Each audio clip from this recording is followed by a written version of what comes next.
It's been a bad week in the flame trench for second stages. Falcon 9 suffered a second stage failure. Ariane 6 finally debuted, but also encountered some second stage shenanigans. And, of course, Starship. No danger there for second stages, but either way, it's creeping ever closer to readiness for Flight 5 with the completion of some booster testing. Let's talk all about it on this week's Flame Trench. And here we go.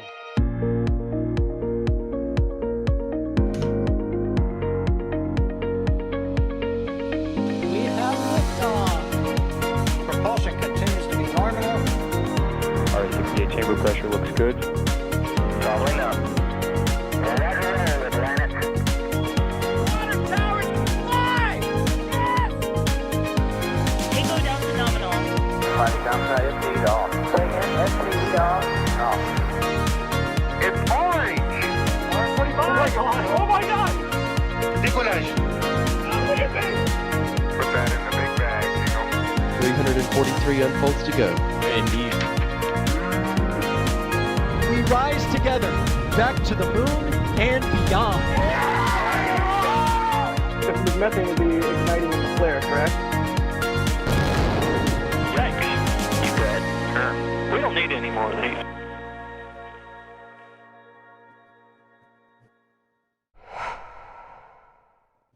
Welcome to another edition of The Flame Trench, our informal weekly discussion show where we talk about news of the week and whatever sort of off-the-rails diatribes we want to get into. But a lot to talk about this week, as mentioned in the cold open, so we'll just get right into it. I'm Jack Beyer for NSF. I'll be the host or one of the hosts or whatever you want to call me. I'll be your person today talking at the camera, but luckily I am joined by our ever-competent cohort of co-hosts, starting off with EJ, who predictably is reading a book.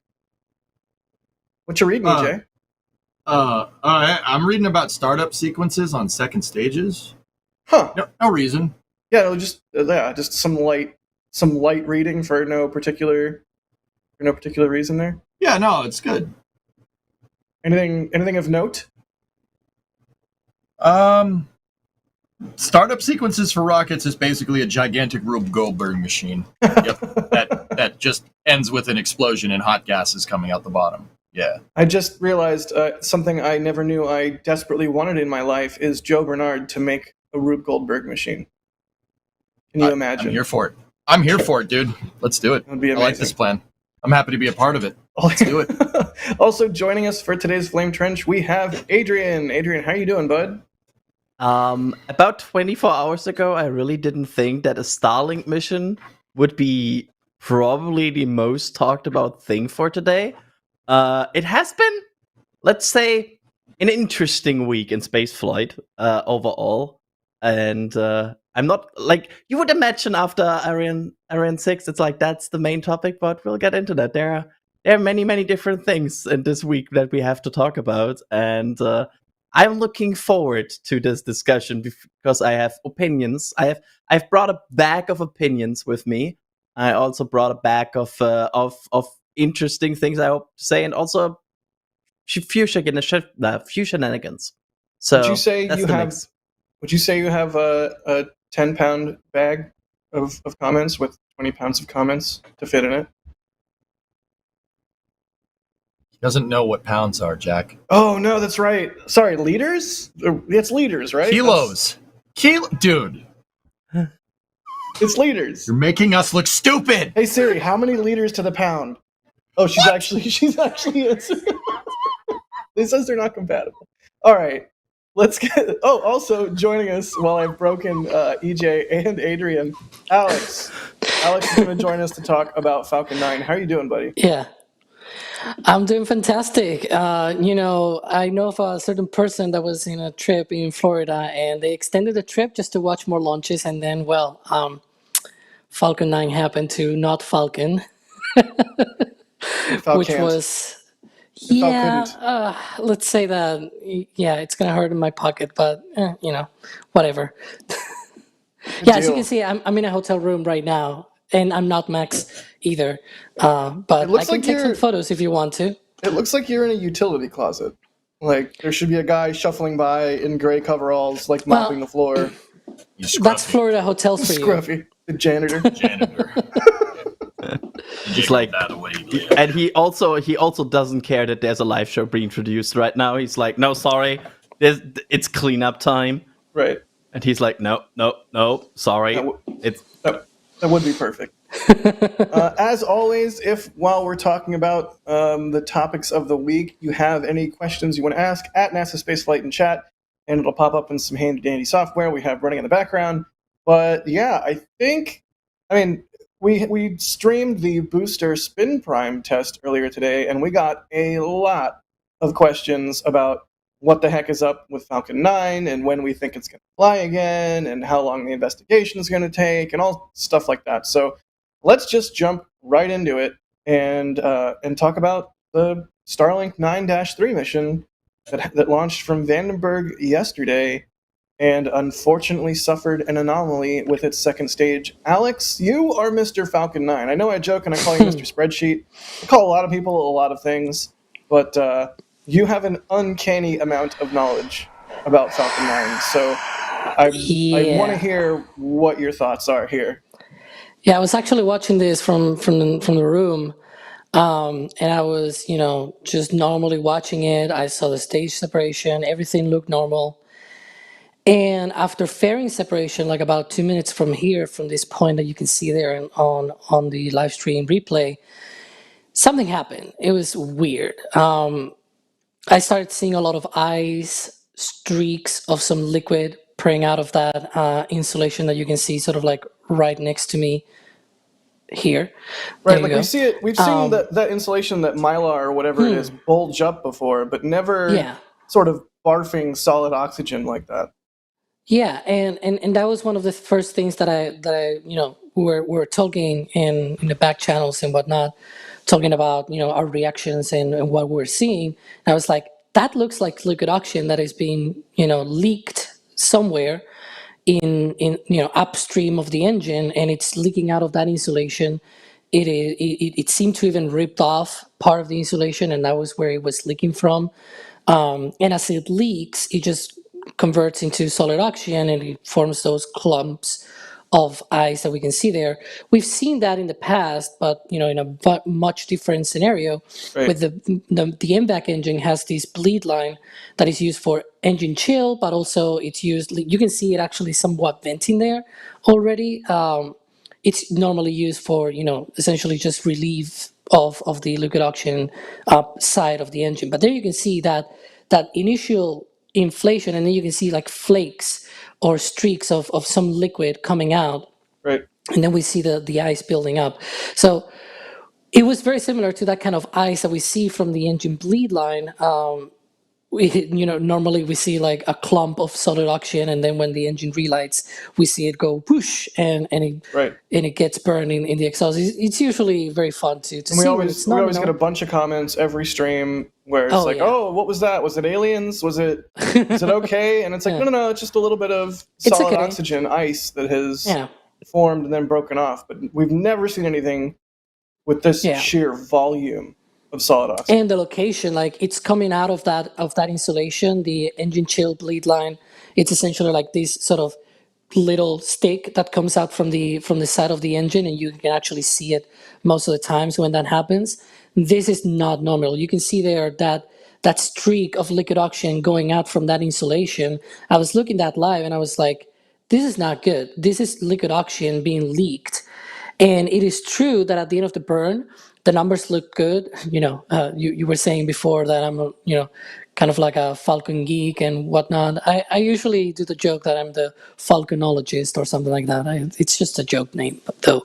But it is true that, I more or less know from memory what are the correct numbers for the insertion into the preliminary orbit. So for those that don't know, these Starlink missions usually have a 2-burn profile for that second stage. So the first burn, it's right after stage separation. It puts the satellites into a preliminary low Earth orbit, usually around 135, 180 kilometers on the perigee side, or the lowest side of the orbit. And then the highest point, it's usually around 280, 290, sometimes 300 kilometers above the ground. Right. Then what it does is, it goes up to that highest point, it burns again for another second. It's basically blink and miss. It's like a very short burn, and it circularizes the orbit to around 280, 290 kilometers. And from there, once the satellites are in that orbit, they separate, they raise their orbit with their ion thrusters and whatnot. However, that was one of the main things that I had in mind when I saw that, was like, okay, it may be able to complete the first burn, and the numbers look good. Again, I looked at the numbers, compared that to previous Group 9 missions and everything, and other Vandenberg, Starlink launches and whatnot. They look good. Didn't seem nothing out of the ordinary. The problem is, what is going to happen after that? And I was talking to you guys on the back channels and whatnot. That was one of my worries, and I posted that as well on Twitter, that I hadn't seen this. I've watched more than 300 Falcon launches. I had never seen such an anomaly, such a thing on that second stage. Well, speaking really quick on how it looks, I mean, it's unfortunate, obviously, that there was a failure, but seeing the ice get obliterated by the plume from the NVAC is just gorgeous. It's funny. But it looks really cool. Yeah, Christmas in July, cool, man. What did you? It's Christmas in July, dude. Hey. You know what they say about rockets, right? When they fail, usually it's like spectacular failure. Normally, it doesn't tend to be a very boring failure, if you know what I mean, right? Sometimes there's like a long leak, some fire, some explosion. In this case, it was the leak. In this case, with the ice building up and then being broken up by the exhaust and everything. But yeah, after about 2 hours into the launch, we got a confirmation from Elon that unfortunately that second NVAC engine start did not work as we sort of, had thought. I had somewhat of a hope that it will work. They will separate into the correct orbit, but then they may not have been able to deorbit that second stage, in which case, well, it has happened before. And actually, this is not the first time that an MVAC engine sort of fails, in quotes, in orbit, because it's happened before for deorbit burns, but it has not affected a main mission. So this is a very little known secret. I guess it's not a secret, actually, because it's like public, and you could see it on orbital tracking sites and everything, where for certain Starlink missions, it seemed like they didn't, or either the orbit burn failed, or they didn't go ahead with the orbit burn. So that MVAC engine on those missions in particular seemed to have failed. So this will not be a first, but it will be a first for the primary mission. I had my hopes on that second relight, the second burn, first relight to have worked. But as you can see there from that tweet from Elon, it seems like it had a rut. We don't know what kind of rut, because there's many ways of having a rut, right? You can have an actual explosion, or you may have just, the engine just goes like wonk and sort of like, but there you can see that statement from SpaceX on their website. It confirms that liquid oxygen leak that we observed during the second stage flight. And unfortunately, they are grounded right now. I can maybe fast forward here to the FAA statement talking about, how this has triggered a mishap investigation. For those of out there that, have been following Starship, you probably all know about the mishap investigations and whatnot. We have talked many times about the 9 conditions that will essentially trigger a mishap investigation. In this case, I looked back and there's probably 2 of them which were probably met on this mission, which was the unplanned loss of the vehicle. It is obvious that it was lost in some shape or form, right? They were not able to control it. They were not able to do that relight. And the second one will have been not being able to perform the mission as licensed. So in this case, for example, that could be another thing that could have triggered that mishap investigation. So you can see there, for the time being, Falcon 9 is grounded, unfortunately. But, this is what happens when things go wrong. And it's quite crazy. It's been 334 flights since AIM-06, which is insane to think about that.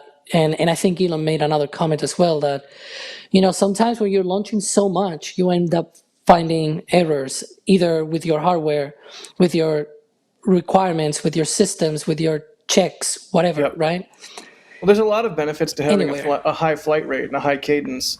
And in a perverse way, one of those benefits is you will be more likely to uncover those 1 in 1,000 style issues. But Alex, we have a couple of questions coming in here. Some of them are just for you, buddy. Joe is asking, will you stay stateside until Falcon 9 flies again? I don't think so. It's like when I don't shave my beard between Starship launches. It's like, you have to Yeah. stay where you are until it launches again. Let's. Nah. But that's a part of an interesting question, right? That I think everybody here has probably an opinion on. Like, we are talking now about the mishap investigation, and the likely situation is, and that's according to the FAA statement, that SpaceX only needs to prove, in this case, we kind of saw this, by the way, with Flight 3 of Starship, that no public safety was endangered, and then they can return to flight. That's how these mishaps investigation work. Either you close them completely, or you not close them, or you basically postpone them, but you say, hey, public safety was never endangered. Like, how long do we think Falcon 9 will be grounded? Like, do we talk a week? Do we talk 2 weeks? Do we talk a few days? Yeah, we have a bunch Yeah. of people in chat asking this. Alex, I'll let you go first, and maybe we'll go around the Yeah. horn. I will go with one of my usual long geez. answers, I guess. But you got to think about two sides here. One thing is the paperwork, right? And what the FAA might be okay with. Of course, it didn't look like there was some kind of public safety issues, or perhaps from the FAA side of things, they may not even need to complete the mishap investigation to be able to return to flight. But the important thing is what SpaceX needs by themselves to return to flight, right? That is probably more important here, where it's like, what sort of thing they need to look at? Was this a design issue? It's very unlikely when you're flying so much that it's probably a design issue, but you still want to look at it, right? And see what things can be improved and what things can be solved. And if it was not a design issue, then what was it? Was it the hardware? Was it a one-off? Was it something that was passed that and shouldn't have been passed on checkouts, on quality assurance, right? All of that kind of stuff, they'll need to go through the fault tree. First of all, finding out what happened actually, but then also trying to avoid this from happening in the future, which will likely include a whole revision, perhaps, of the system. On the last two, I mean, I'm going way far back because this was more than 300 launches ago. But for the CRS-7 mission, for example, when they went back and they returned to flight, they returned to flight with a new version.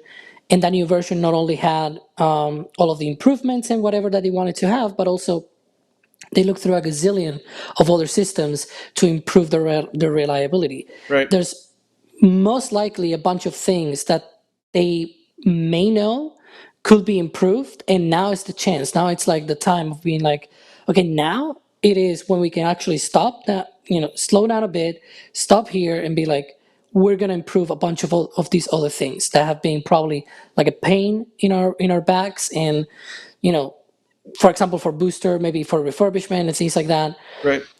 I'm just, this is all boiling down to, it may not just be them solving this particular issue, but also more things or changing other things that may wish to change based on this.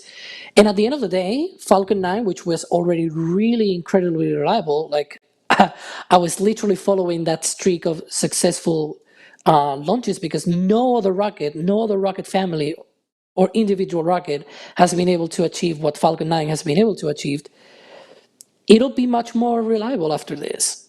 And that's sort of the point here. Either whatever it was, it's going to be solved, it's going to be fixed, and hopefully not repeated. And their mantra, right? It's like, stay hungry. It's like this sort of thing of never let anything pass and keep your focus on the mission. They have potentially, so they had, just to put in perspective, they had potentially up to 3 customer missions in the next couple of weeks. Then Polaris Dawn, they had also Crew 9. These are crew missions They had a bunch of other customer missions, very important payloads as well, valued in the hundreds of millions of dollars. Thankfully, this was a Starlink mission. So they obviously need to do all of this. And, as probably number one fan of Falcon 9, I'm really excited to see them coming back to, with even more of a noomph and more of a reliability. Yeah, I And as mean, Jared is saying there, they'll go back. No, right. no And problem. it bears repeating that second stage on a crewed mission does not do a relight to raise the perigee. So that's a thing. Dragon That's has its good. own a much more robust capability to raise its orbit. This thread from Jared is really great, just detailing all of that. But that doesn't mean this isn't something that you want to look at really closely. And also, just really quickly to say, Starlink are internal payloads. So if there's a mission where SpaceX is going to push the envelope, they're going to do it on Starlink missions, not on something like a customer mission or a crewed mission. So for all we know, they were trying something new or pushing the boundaries in some way with this mission, and you don't find the limits of what's capable by playing it safe. So it's unfortunate, but thankfully, just an internal mission, just some Starlink satellites. But yeah, I don't know, EJ, what do you think, buddy? Like, how long till Falcon 9 flies again? What's your gut?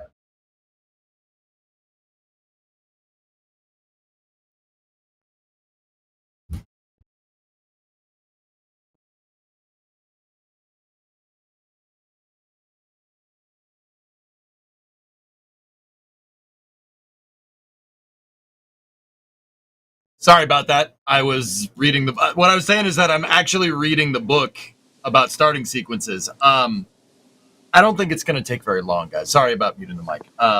Thank you for letting me know. I don't think it's going to take very long. I really don't. I mean, Alex, I think, is onto something that they could use this as an improvement to baseline a bunch of new stuff. I think there is something to that, but and they probably will. They'll probably just use this as an excuse to implement a bunch of stuff because you got to kind of stop your production base for a moment, figure out what's going on. Even hinted at something like that. I think on his comment that they'll look at other areas as well to improve that as well. Go on. Sorry. Yeah.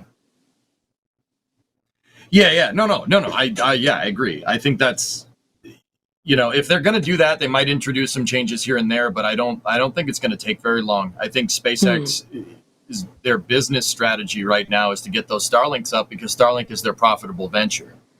I mean, obviously there's crew, there's the commercial crew program, there's commercial resupply, but they really have to get Falcon 9 back up and running. There's also the paid missions like Polaris Dawn. These missions have a cadence, and you got to get this cadence. You got to restart the cadence. Having a bump in the road like this is just that. It's a bump in the road, but I don't think it's going to take very long.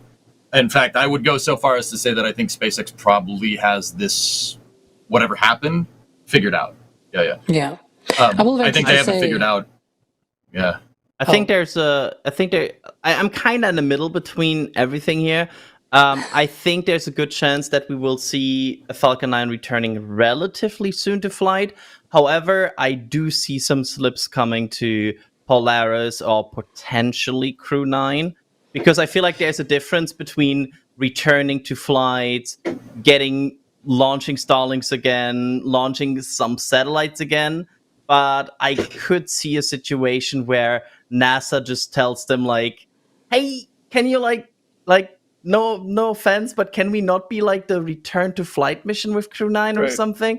Like, I feel like there might be a situation coming here where we see them just start to launch Starlinks again and then get into these custom missions again, just because, hey, Starlinks are basically a very good way to verify that you're good again.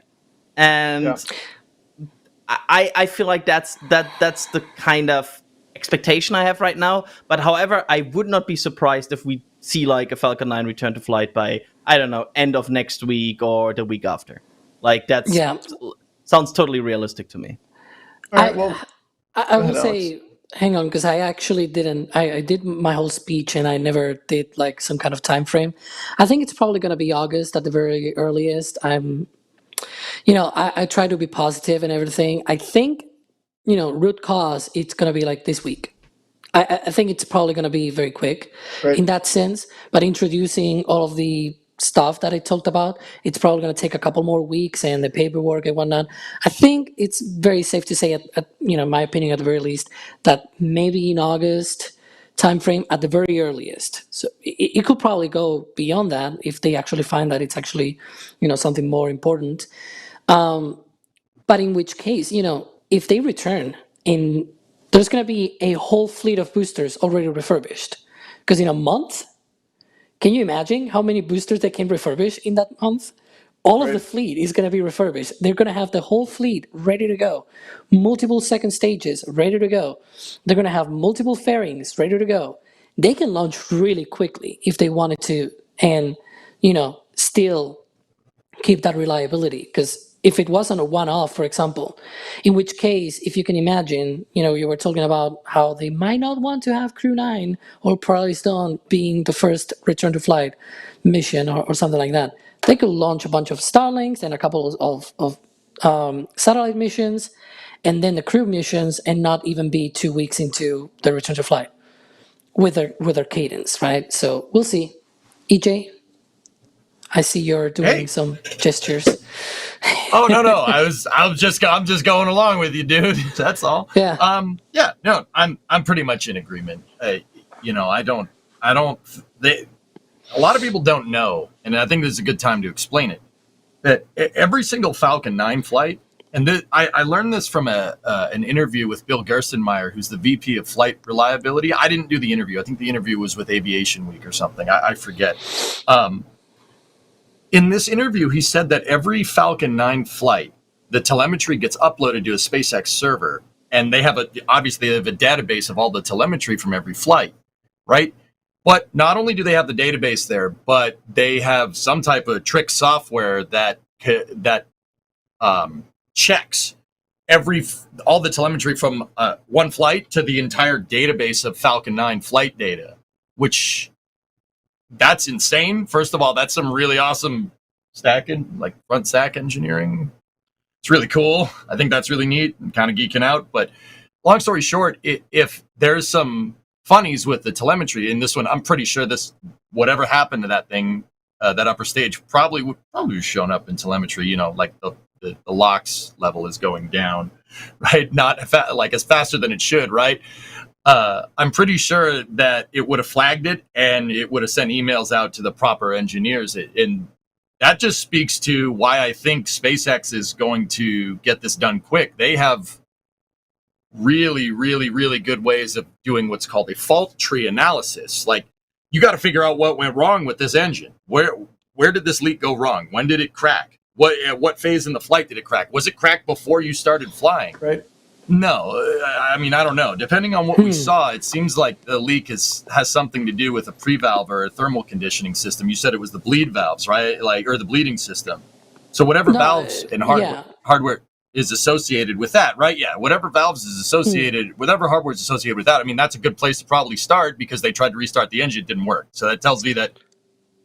I don't know if the Merlin vacuum engine has a pre-valve in it or something. Now, guys, to start an engine, to start a rocket engine, especially if it's using cold propellants, let me just get into it real quick. You need to prime it. You need to make sure that it's ready to go. Like, you don't want to just dry fire a rocket engine and then wait for the fluid for your commodities to get to the injector or get to the turbine machinery and then into your injector plate. You don't want to do that. So what they do is they actually fill them up. They fill the fluid impellers, and they fill up the fluid impellers and the pipes, basically leading right to the main control valves. And the main control valves are the valves that are between your fluid impeller, which is your turbo pump. In this case, on a Merlin vacuum, it's one axle with two impellers on it. So you have your gas generator down here, and then you have two pumps. There's a valve between those two pumps and your injector plate. The injector plate is where the fuel and oxidizer go in and make boom things, to make explosions in there, right? So whatever bleed system we have here, it could be a pre-valve from the tank. They could be using helium. They could be using helium for tank ullage, which basically means they pump helium into the tank, and that creates what's called head pressure. And that will, chill into the lines. And, because your main valves are closed and you're trickling propellants into your turbine machinery, they have small valves to that bleed system, right? So clearly something's going on with all that. Like, it could be just the engine. It could be something else. This is something that's going to be traced, but SpaceX will be able to trace it pretty fast. Like, and the other reason that they thermally condition an engine is, obviously you don't want to dry fire it, but you need to get it to operating temperature. It needs to be cold because they use densified liquid oxygen. Right. It needs to be cold. This turbine machinery needs to be at operating temperature. If it's not, stuff breaks. I'd also like to add that it looks like that Merlin vacuum engine had somewhat of a hard start scenario. If you start, for instance, if you start screwing around, and I'm trying to keep this short, okay? For instance, if you have a rocket engine and you start screwing around with the mixture, liquid fuel oxidizer ratio, so like how much liquid fuel are you delivering, how much oxidizer are you delivering? You start messing around with the mixture, you can create a detonation or what's called a hard start event inside of the combustion chamber. It's hard to say whether this did that or not, but we could definitely see that the mixtures were probably a little bit messed up because, some of the liquid oxygen started leaking out the side. That's probably screwed with the mixture at least a little. So, I mean, they're going to have to go through all this stuff. They're going to have to go look at all this stuff. But the telemetry and the check against the entire Falcon 9 flight database they should be able to have it, figured out pretty dang quick. Yeah, there's a thing I learned from doing one of our tours of Astra, which it's not unique to them. It's not even a new thing. It's just that's when I learned about it. But they called it their data lake. And it's like, we've got all the data from all the engine tests. We've got all the data from all the launches. And, whenever we get new telemetry or new data, we add it to the data lake. Such a fancy, Silicon Valley term. But yeah, I imagine basically every aerospace company has something similar. They have a database, and they can use that to sort of diagnose any interesting anomalies that they may have. The other thing is a lot of people I know, I see it right here in our question panel, wondering how long this is going to take to be resolved. And I think the main thing is, what kind of failure was this? Was this an unexpected hardware failure, or was this some sort of process failure where hardware that was known to not be necessarily 100% up to snuff was utilized, and it's a process failure because maybe that hardware shouldn't have been used in the first place, or wasn't checked out to the extent that it should have been.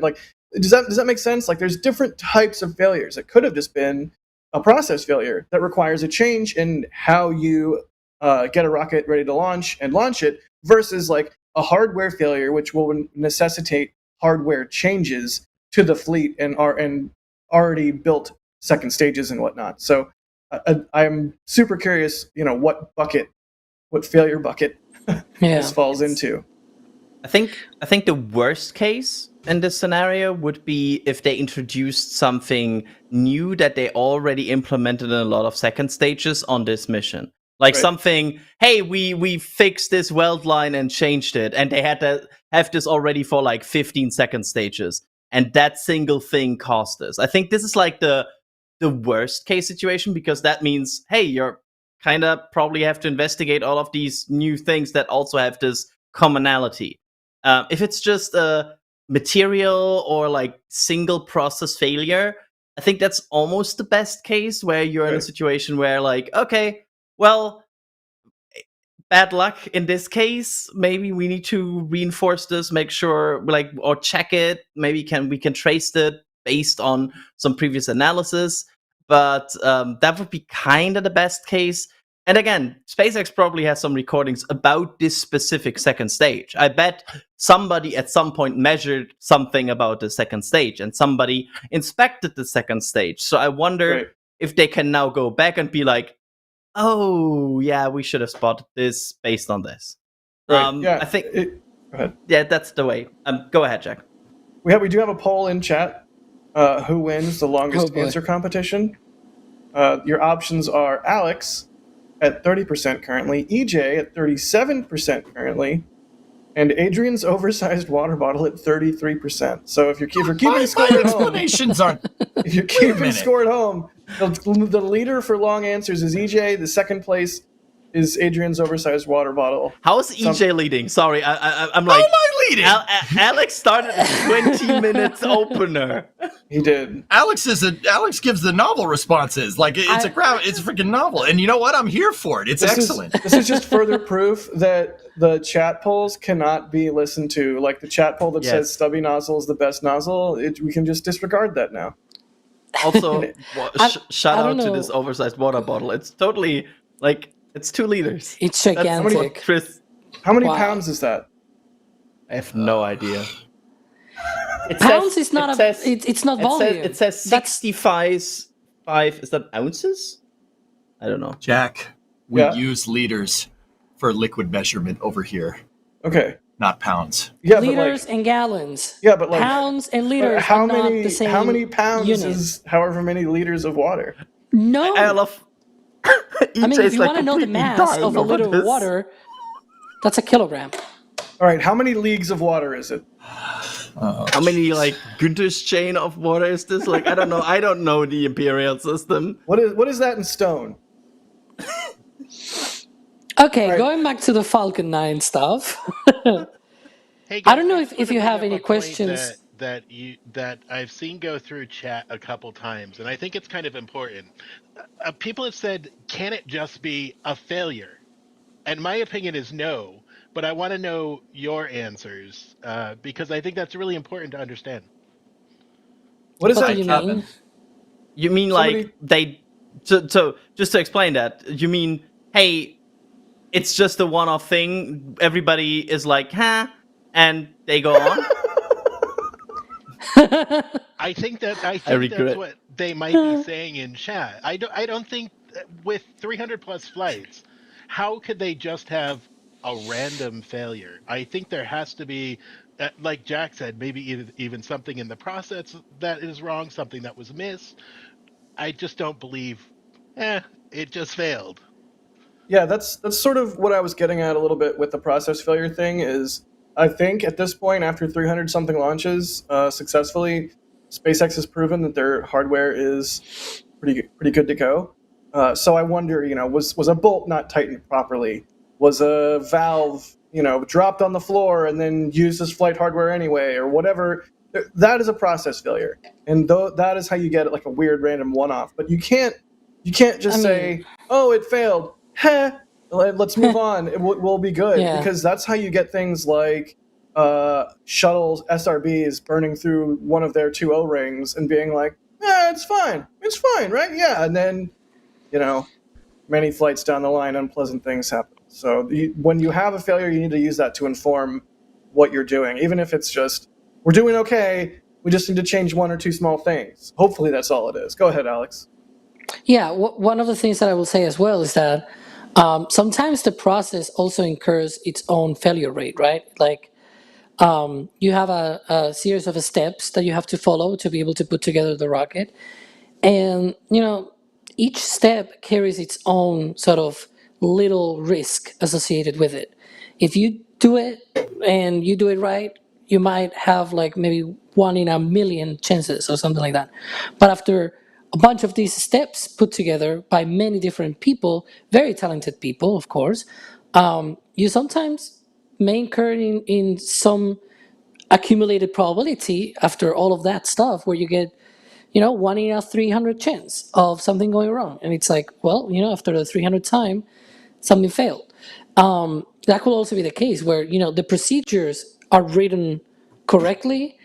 The things are done as the procedures stipulate, but there's an intrinsic risk on that procedure, on those many steps to put everything together to make it all work.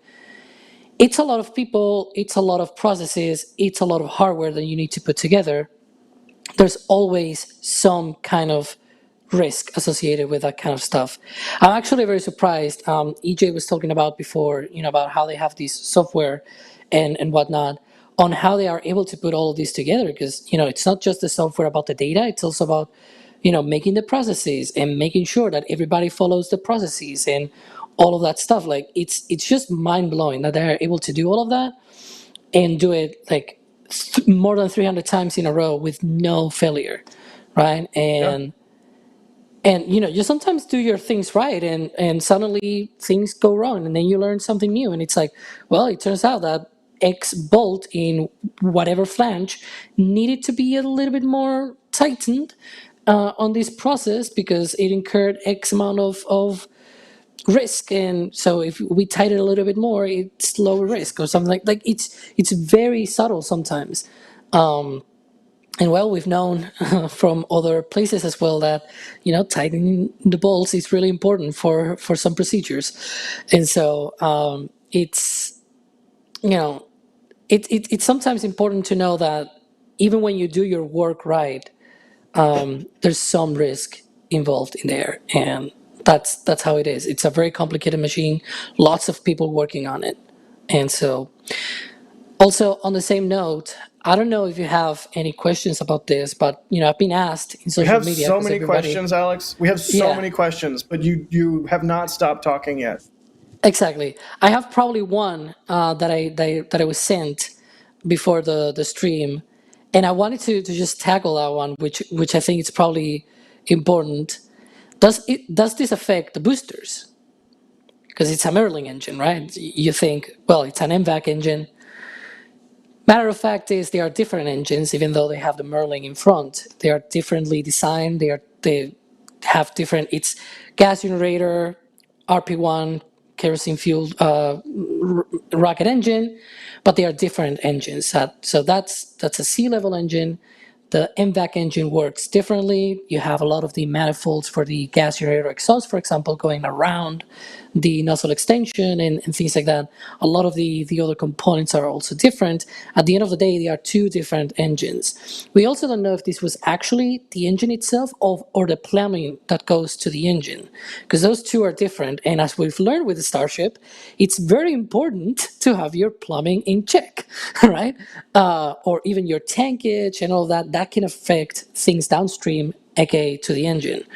So, for example, with Raptor, there were always, these debates of, is it reliable or is it the vehicles? And it turns out that it's probably down to the vehicles, that integration between the Raptors and the vehicles. So this could also have been something like that, where it's an issue on that integration between the engine and the stage itself, and something in between kind of failed, rather than the engine by itself, which is probably better in some sense, because then it probably means it's down to some procedure. But this is like speculation land and everything. I just wanted to clear out this because I've seen people, asking me, does this affect the boosters? Because they also have Merlins. And it's like, they're different engines in principle. If it was something directly with the MVAC engine, in principle, it could be not related with the boosters, which is good. Right. Cool. Let's thank some people for support and do some questions. How about Alex Plant? Thanks for upgrading to Capcom member. You get Discord access with Capcom membership, so pop into the Discord and say hey. If I can click on it. Robert Ryson upgrading to Red Team. Sponge becoming a Padrat member. Ralph becoming a Padrat member. Revel H becoming a Capcom member. Again, Capcom is like the sweet spot of the membership program. You get all the good stuff, and you get Discord access. So hop into Discord and say, hey, Revel, we've got a bunch of fun channels. Just yesterday, I was yelling at Dan about tacos in food chat. Really important stuff. There's also members multi-views and all other kinds of stuff you get as part of the membership program. Full res photos and everything. So thank you, everyone, for supporting us in that way. We couldn't do it without you. The Goated One becoming a Red Team member. Graham Bartlett becoming a Padrat member. Tim Schaefer, Capcom member. Control, Capcom member. Y'all, a whole lot of support today. Thank you. Elsers becoming a flight engineer. Holy cow. You get your name at the end of the flame trench. And what was that a train? What was a train? What was a train? I don't, because engineer. Kevin just had to do it 3 times before I finally caught on. But yeah, thank you so much, Elsers. That's an insanely outstanding amount of support. And you get your name at the end of the flame trench and at the end of NSF Live episodes, plus all of the other sweet perks, the members multi-view, the members only emoji, the member icon in chat, the pre-show and post-show to the Flame Trench, which, if you didn't know, is also a thing you can access via Discord. The Roundabout Guy. I really just prefer a plain intersection. I'm not really a What? roundabout. What? I'm not really a roundabout guy. What? Okay. What? The American Okay, mind no. can't This- comprehend. Okay. I know EJ Can this has be like more. European I know against EJ has. American?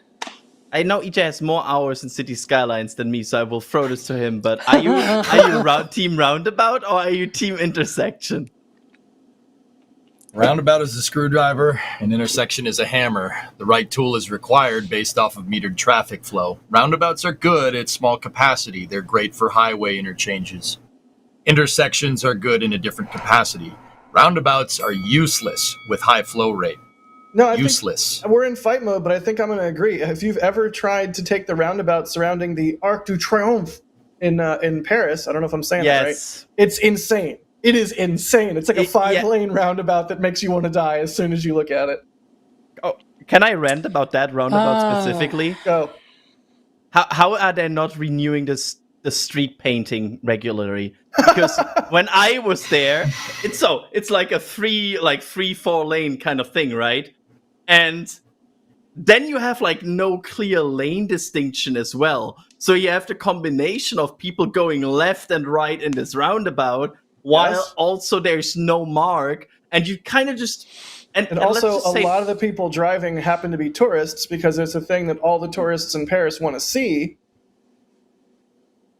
Yeah, it's why? You see what I did? You see what I did? I got Adrian to argue against roundabouts. Roundabout against this. No, you kind of got me to argue against Paris. Well, that's easy. That's easy. That's easy. Yeah. Anyways, the roundabout guy. Thank you for the support. I don't even know what just happened. You gotta be in a roundabout inside of another roundabout. We have that in my city. Just saying. And in my neighborhood, there's like 5 I do like me a good roundabout. There was a bunch of them in New Zealand, like roundabouts for days. I'm not actually hating on roundabouts. Aravale, did you take them the right way? What? Did you take them the right way in New Zealand? Yes.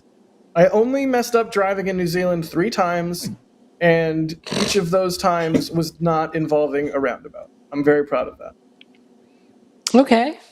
I believe you. Airvale, thank you for the support. They say, I expect to one day see a graph of launches per month with a noticeable dip in July and August of 2024. Well, yeah, it's basically a given at this point. Musical Wolves, thank you for the support. They say, welcome back, Jack. Will the anomaly slow launches from Florida? Well, Falcon 9, as we said, is grounded, so it's not going to be able to get dessert. It's going straight to its room, no dinner. Do not pass go. Do not collect $200. So yes, it will slow launches, and also Falcon 9 can't go outside to play with its friends because it's grounded. Yeah, we got we got because when you're like on a the kid first pun. and you're sad, your parents are like, you're ahead. grounded, and you're like, oh geez, and then you have to go Continue. to your room. But also, like when a rocket fails, it's okay. I'll stop.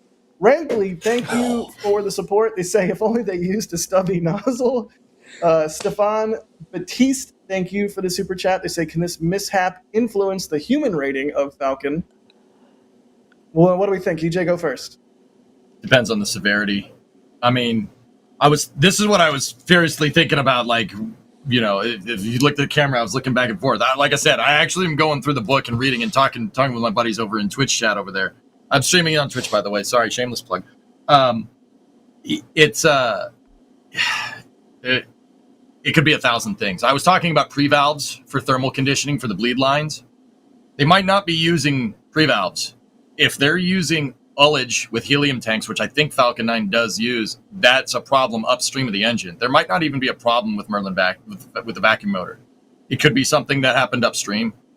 It could be something with anything in the mainline plumbing, all the way up to your main control valves. There is a bajillion different things, dude.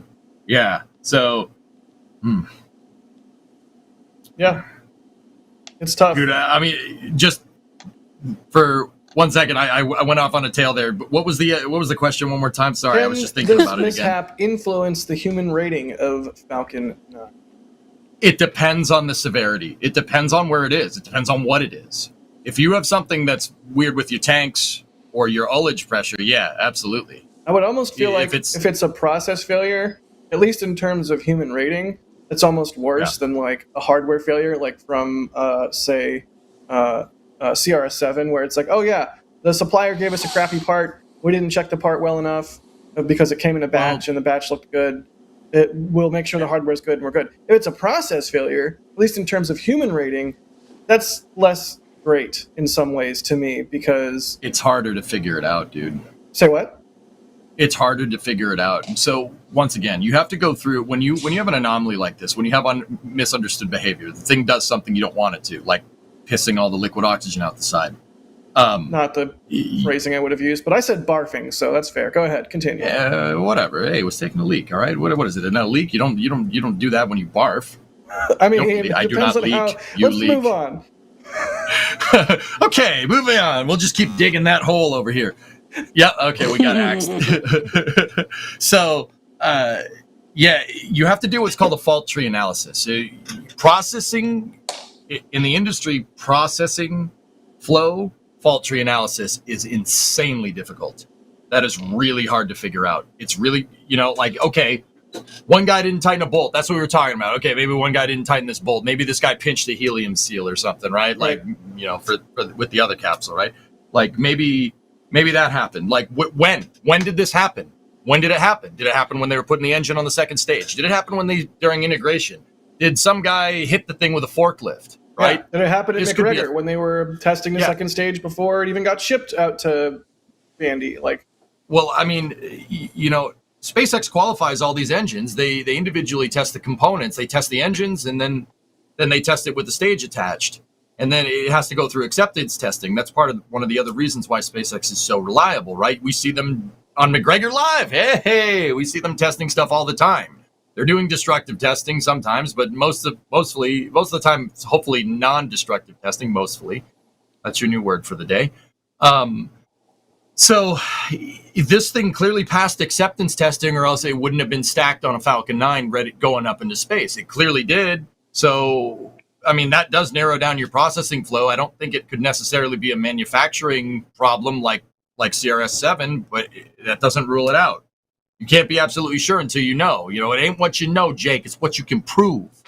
It's gonna take some time to figure it out. But once again, SpaceX has a plethora of data that they can dig through. Yeah. If Astra has a data lake, SpaceX has a data ocean planet. I don't know. Great Lake. It's a series of worlds in an entire solar system that are all just water worlds. Anyways, Adrian, good movie. What do you think?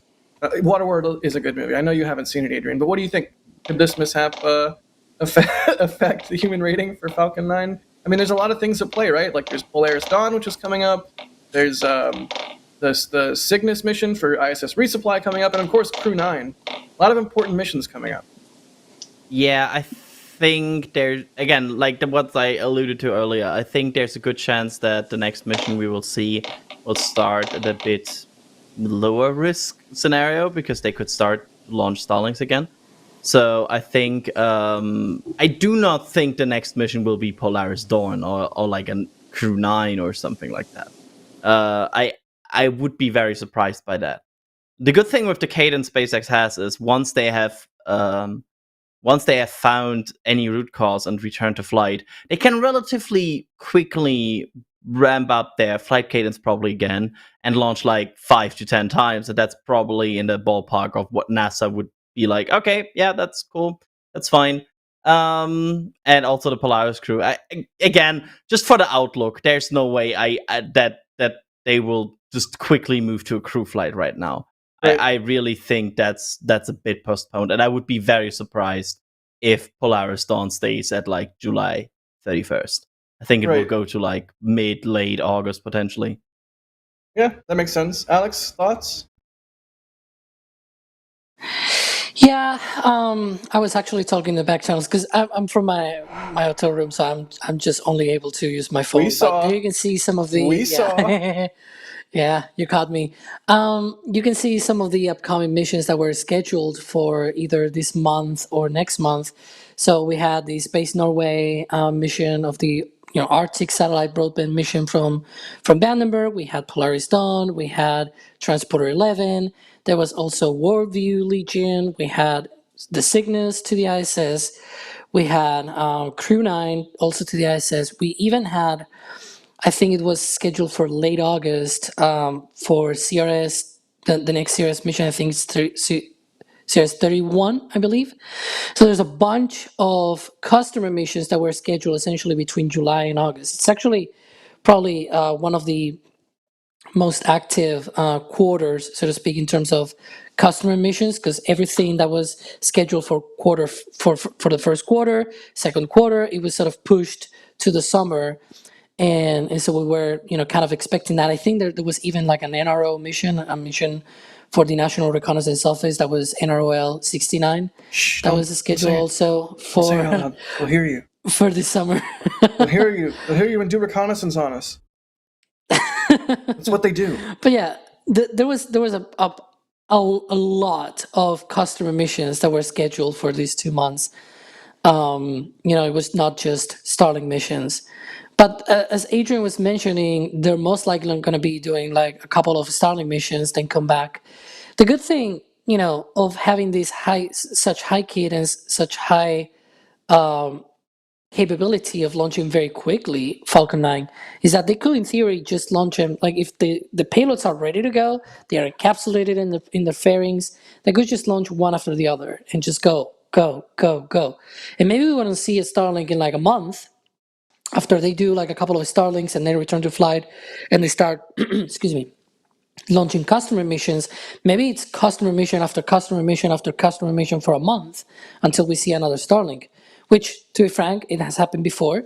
But thankfully, that last time it was not because of a failure. It was just because they had a bunch of customer missions, line up together by pure chance. And that was about like 2022, somewhere around October, November 2022, where they had like 6 or 7 customer missions in a row in between Starlink missions. That was quite crazy for the time, because but it could happen. Would it be fair to say at this point, with their fleet of boosters that they have, that the second stage and second stage production is kind of the bottleneck, even maybe more than payload readiness? Like, they have to make a lot of stage 2s because they don't get them back, and maybe this failure that we saw yesterday was a result of that ramp in needing to produce second stages one way or another, or just needing to have second stages. I mean, I can't imagine you make one and see it's a little bit wonky and then go,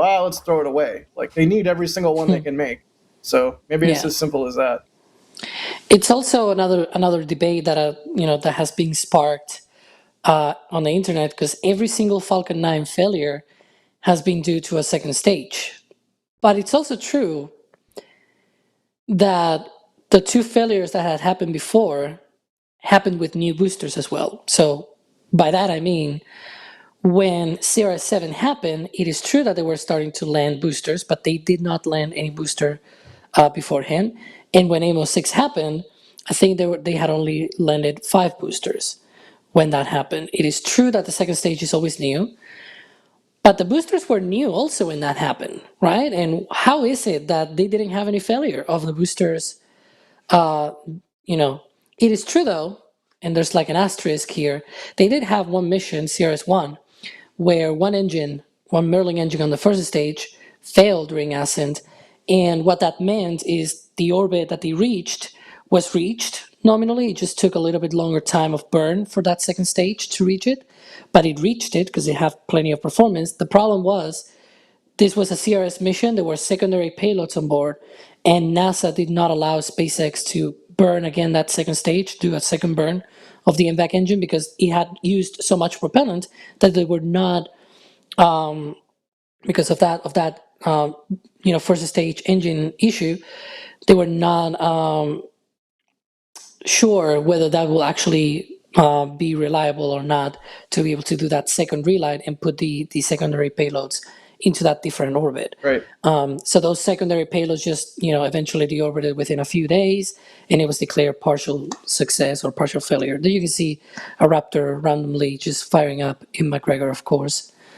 at the horizontal stand. Good old McGregor Live. Seems like it's shut down already. Yeah, whatever. Sometimes the burns are longer though, and you can enjoy it for a lot longer. Watch McGregor Live. Indeed. Let's do some more support. Musical Wolves, thank you for the $2 super chat. They say, will SpaceX make it to a minimum of 120 launches this year?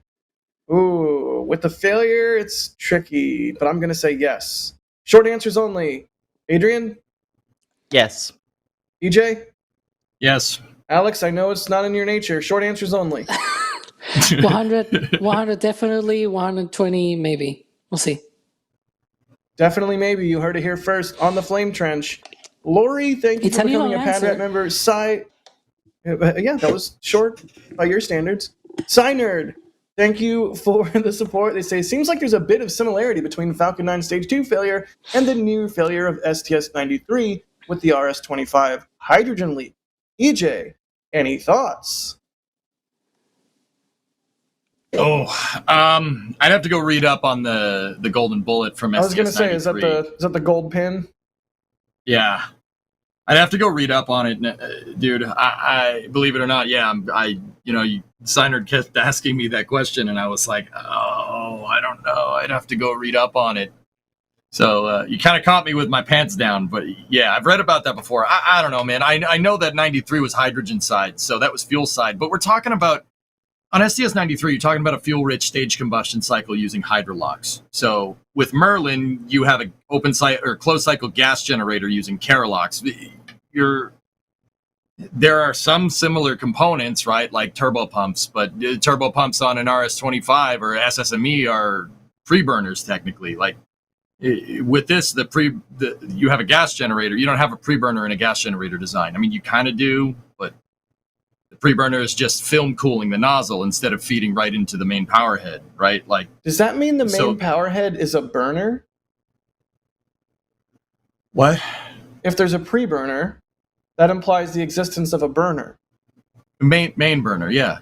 So, Jack, I'm being if stupid. you want don't listen to me. Yeah, I was gonna say, if you want to learn, like with a full flow stage combustion cycle, it's like two afterburning jet engines feeding their exhaust into a rocket engine. That's basically what's going on. That's the gist of it. America. Like yeah, baby. That's why Raptor carries so much power.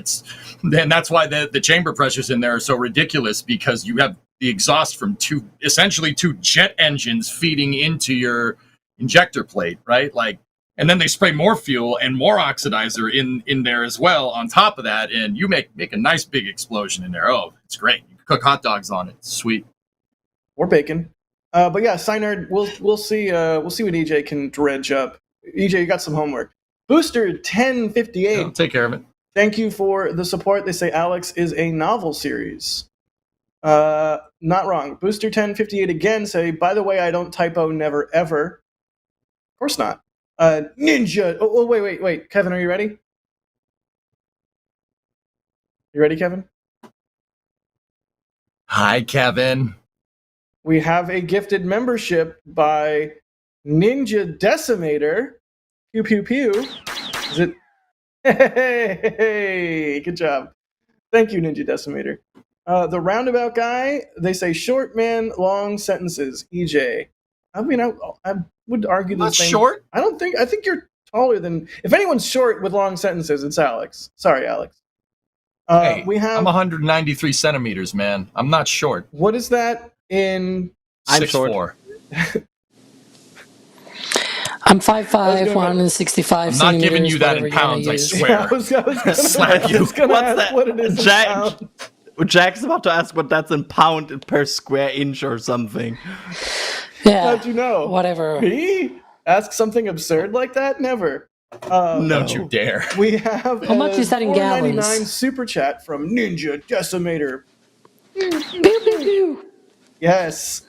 They say rigged polls lie. It's stubby nozzle, bad. Ship 26, bad. EJ wins, long answers. Yeah, there was a poll. I think it's closed now. But each of the three answers involved the stubby nozzle being good. So I abstained from that poll. And I agree. Same. I agree, Yeah, Ninja me Decimator. too. That was a bad poll. And whoever made it should feel bad. Unless it was Chris B, in which case, shuttle good, horse is good. Bideford gifting 5 red team memberships. Thank you, Bideford. You're awesome as always. Bloodhound09 with a super chat. They say, has SpaceX reached out to Adrian for his spreadsheets and data yet? Adrian? No. I don't think. I really hope SpaceX has proper data collection. Also, I don't collect Falcon 9 data. That's this guy here. Actually, this guy here. No, yeah, hi. There you go. There you go. Yeah, I was sad today when I had to enter failure. Maybe EJ has like a folder of Falcon 9 spreadsheets and he just hides them. It's up here. Oh. It's up here. It's in the old brain meat. Yeah. Space Invader. Now I got that song stuck in my head. Nice. They say, do you think this failure is a direct result of the increased launch cadence, which caused a QC issue? I don't think anything really at this point, but I certainly, yes, that's a spreadsheet. Thank you, Alex. That's insane. Yeah. Holy spat. Ignore my note that you're just a phone on camera. Done. Yeah. There you go. So many things. But yeah, Space Invader, that's sort of what I was talking about a minute ago with they absolutely have to make an insane amount of stage 2s. That could arguably be described as like their current bottleneck. And yeah, maybe just having to make so many stage 2s meant that they used a sort of a wonky one on a Starlink mission because, hey, it's just Starlink. It's not a customer. It's not crew. And here we are. Hopefully, the end result is that whatever hardware failure or process failure or QC issue or whatever it was can be resolved, and SpaceX can get back to launching soon. Well, I'm sure we'll find out more soon. The roundabout guy. Jack, go ahead. Okay, real quick. No, this will be quick. I mean, the other thing to think about is that your talent base that you need. SpaceX works you to the bone, and hey, rightly so. If everybody go and work in there, I don't have any problems with that. You want to go in there and work 60 hours a week, go ahead, right? But you got to remember that if you're going to scale up to launch 140 times in 1 year with one rocket, this might be your worker base you might have turnover. That's something to take into account. Maybe somebody left and they replaced them with another person. Maybe that person is inexperienced, right? Like SpaceX is hiring like crazy. You can go on their job site and go and check. They're hiring like crazy. They're expanding their talent base like twofold. Like, I mean, how much has it gone up in the last 5 years? Right. You're always going to have new people in there. Maybe somebody, maybe inexperience caused this mistake. It's possible. I don't think there's anything nefarious or anything. Like, it's not. Nor do I mean, I think it's very much that. It could be talent too. It's an important thing to take into account. Yeah, I mean, we as a whole, I think, try to reinforce with any rocket launch, with especially like firsts and lasts and things of that nature, that none of this happens without the blood, sweat, and tears of many, many, many, many thousands of people, not just at the prime companies, but their subcontractors as well. And not just at those two entities, but also at with the range or with the launch control services like Kennedy or the Canaveral Space Force Station or Vandenberg Space Force. Like it's a huge team effort to launch a rocket. So yeah, that talent, the know-how is definitely very important. Roundabout guy, thank you so much for the support. They say unsubscribing roundabouts are the best abouts. I see what you did there. Onwards, thank you for the support. They say when Flight 5 patch? Probably when we get a stack for wet dress rehearsal, right, Adrian? Yes, there are drafts. I can confirm there are advanced drafts. That's good deal. All I'm saying. Mark W, thanks for the super chat, but I'm not going to read it because it's mean. Dan Elgin, thank you for the 1 red team membership gifted. And Matthias, thank you for the support. They say, sometimes I fail my bacon. But don't fail your bacon. Your bacon will never fail you. Because it's bacon. How could it? Don't look confused, EJ. You know I'm right.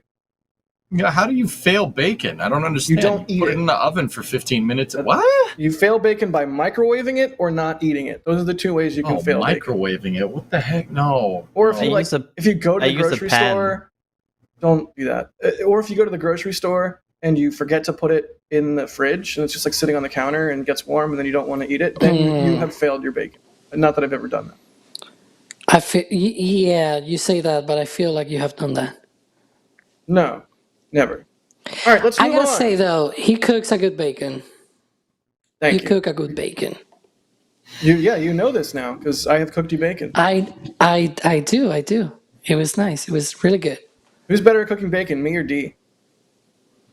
I don't know. D hasn't cooked anything for me, so I guess that has to happen this weekend, right? I'm here in Florida, so it has to happen. You can be the impartial judge. Speaking of impartial judges, Adrian, while we're talking about Stage 2 shenanigans, what exactly happened with Ariane 6's debut launch, and why are you spicy about it? Yep, my popcorn chat. So strap in, buckos. This is the segment where I try to not burn any bridges. First off, Ariane 6 launched.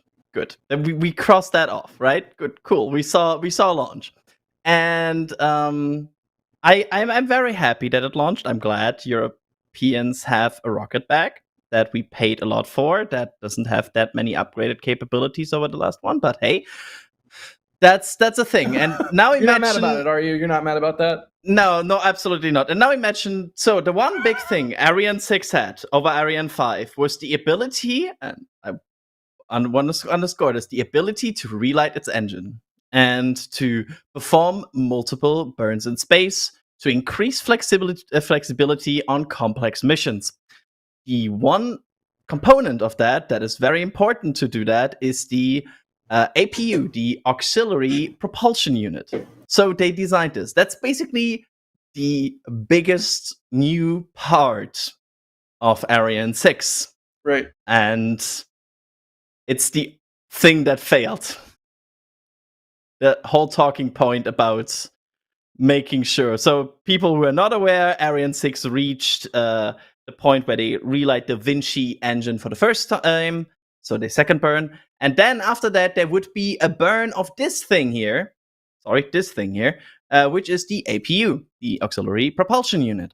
This thing would basically slowly raise the orbit until the third burn of the Vinci engine. That thing ignited and then shut off instantly, which was confirmed by Ariane. So that means right now, apparently the APU doesn't work properly-ish. And something is wrong with this brand new European rocket, which I'm not a fan of, because this rocket was talked about a lot, about like heritage and how it's opening a new window for European space. Like that was their whole talking point, right? They were like all about, hey, we're making sure this works and everything. And well, this happens. I'm not stoked about that. I don't think any European is stoked about that. And what I'm especially not stoked about is the communication, because while you see SpaceX talking about how we investigate a second stage failure, we will make sure that this worked. Like, I like that statement. Meanwhile, Ariane 6 is kind of like the whole communication on that side right now is like celebrating a success.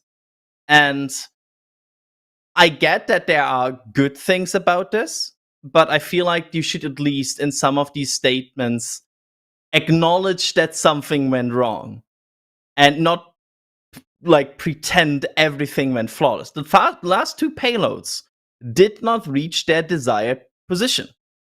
That's a partial failure in my book. Or like a partial success. Pick your poison. Half glass full, glass empty, whatever. I pick bacon as my poison. Yes. Come on.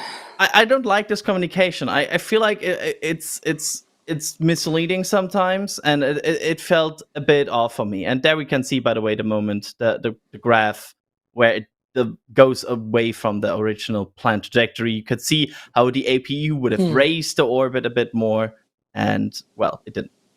So that's my soft rant. I have a lot of respect for every engineer working on this. I just dislike the communications about it most.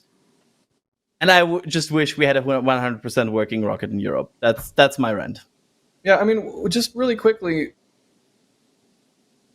to play devil, I agree with everything you said. Let me start off by saying I agree.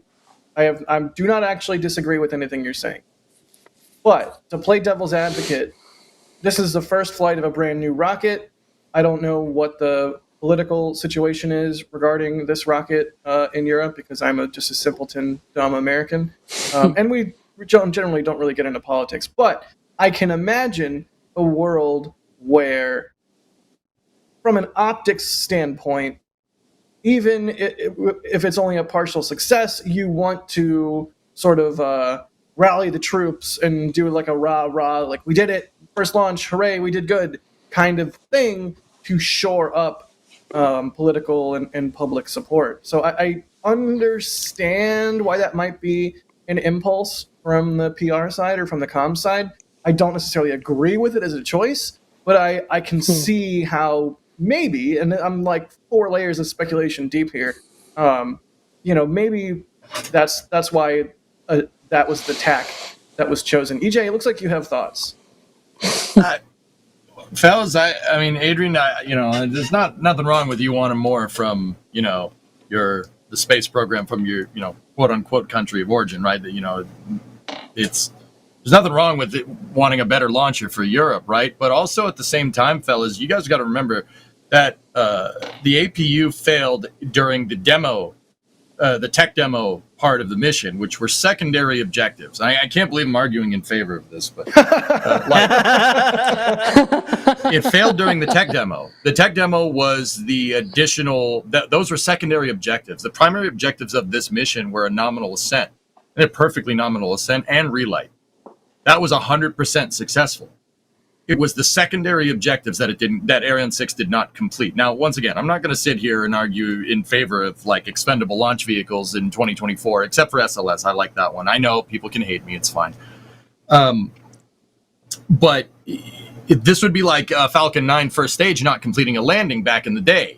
Jack, you said it's a new vehicle, et cetera, et cetera. When they were first pioneering landings, they a couple of them crashed, but it's just a secondary objective. This was the exact same thing, albeit with a little more risk, because them bricking the upper stage like that put it in an orbit where they can't do anything with it. It's stuck up there until it comes back down. It's basically unguided ballistic debris, which is not ideal from what I understand, but we got to remember here that their primary objectives were meted. The ascent were met. Meted. Nice. Were met. Meted. The rocket ascent performed great, dude. Meted. Goated. Meted with the sun.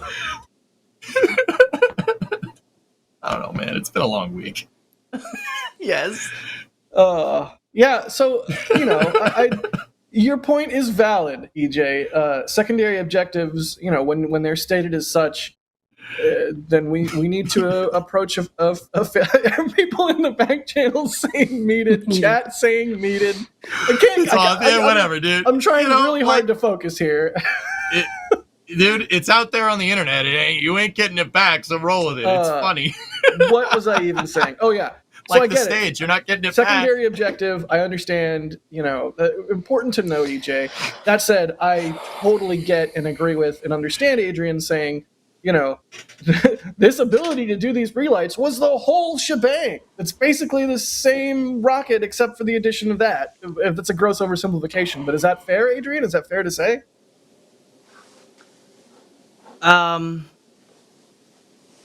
Can you repeat the second part again? My brain completely went out there. Ariane 6 is largely the same as Ariane 5. The headline new feature was the ability to do that relight. Largely. You have, of course, the upgraded P120 boosters. You have the Vulcan 2.1, which main goal is not like an performance increase. It's about cost savings and simplification of the engine. That was the main goals with like the first stage kind of complex. Vinci has some more significant upgrades with the APU and everything. Like that was like the whole relight capabilities kind of was a big deal, because that was one of the big reasons why this program is like a thing. It basically the whole thing of dealing with more complex missions. Quick question. Yeah. Whenever you see SRBs eject and fall away, do you ever in your head just go, whee? Yes, 100%, every single time. Okay, I'm glad it's not just me. Alex, you were raising your finger while Adrian was talking. Do you have thoughts? Yeah, my thoughts is that the solid boosters are actually the first stage of the Vega C rocket, right? So far, they seem to have worked okay on the previous Vega C launches. One of the other things as well is that the big, as you were mentioning, the big thing for Ariane 6 was precisely that upper stage, that cryogenic upper stage, to be able to relight multiple times. because the Ariane 5 upper stage was not able to do that. The cryogenic, they actually had to develop early in the days of the Ariane 5, sort of like a hypergolic upper stage, which was indeed reliable. Essentially, they could light up the engine multiple times, but the cryogenic one was not able to do that. This one is the first time that an cryogenic upper stage from Europe is actually able to relight multiple times, or at least try to. The important thing out of this is that, it is the first time, and it is true that it was the main new thing, the shiny new thing on this flight. They're gonna get there, right? And another thing that I was mentioning sort of in the back channels yesterday or earlier in the week, I don't even remember when, was that the next mission does not need a relight of the upper stage. It's essentially direct insertion, so they don't need any of that. GTO missions, in theory, they could do direct insertion. That was what they already did with Ariane 5. Ariane 6, with the relight capability, could have just done it more efficiently, essentially, and being able to put those satellites into a much more energetic trajectory. If it doesn't work, it's not the end of the world for Europe. There's still a bunch of missions that they can still perform, and we can still perform, and not have any sort of issues. So, and that relight capability can be then tested after you have deployed your satellite. Then the mission has been completed. Then you can test that again and try it multiple times, right? That's sort of the main thing. I will also like to mention, because there's been this week, it's been the failure of the upper stages week, right? It's not just being Falcon 9 and Ariane 6. We also had a Chinese rocket, the Hyperbola 1 rocket, where an upper stage, I think it was the fourth stage, also failed and it didn't reach orbit. So, it's a week of the failure of the upper stages. There's been this whole debate of what constitutes a partial failure, a complete failure, a complete success, all that stuff. I don't know. I think this Ariane 6 mission is a partial failure, and that's not bad. By that I mean it's the first flight, right? If it failed, that because in my books, partial failure will be you have more payloads to deploy, and you were not able to send them to the orbit that they needed to get to, and they were not able to on their own get to the place that they wanted to, essentially. And there's been multiple examples of this. CRS-1, as I was mentioning before, that first stage Merlin engine failed during ascent. They were not able to put that secondary payload into the planned orbit, and it was a partial failure. That's a partial failure in my books. I think it was the fourth launch of Alpha. There's many examples of that, right? Where your rocket does go into orbit, but it doesn't go into the orbit that the payloads need to be in. I think Ariane 6 does fall into that because those two payloads needed to re-enter, needed to the orbit, and unfortunately they were not able to do that because they failed that relight on the second stage.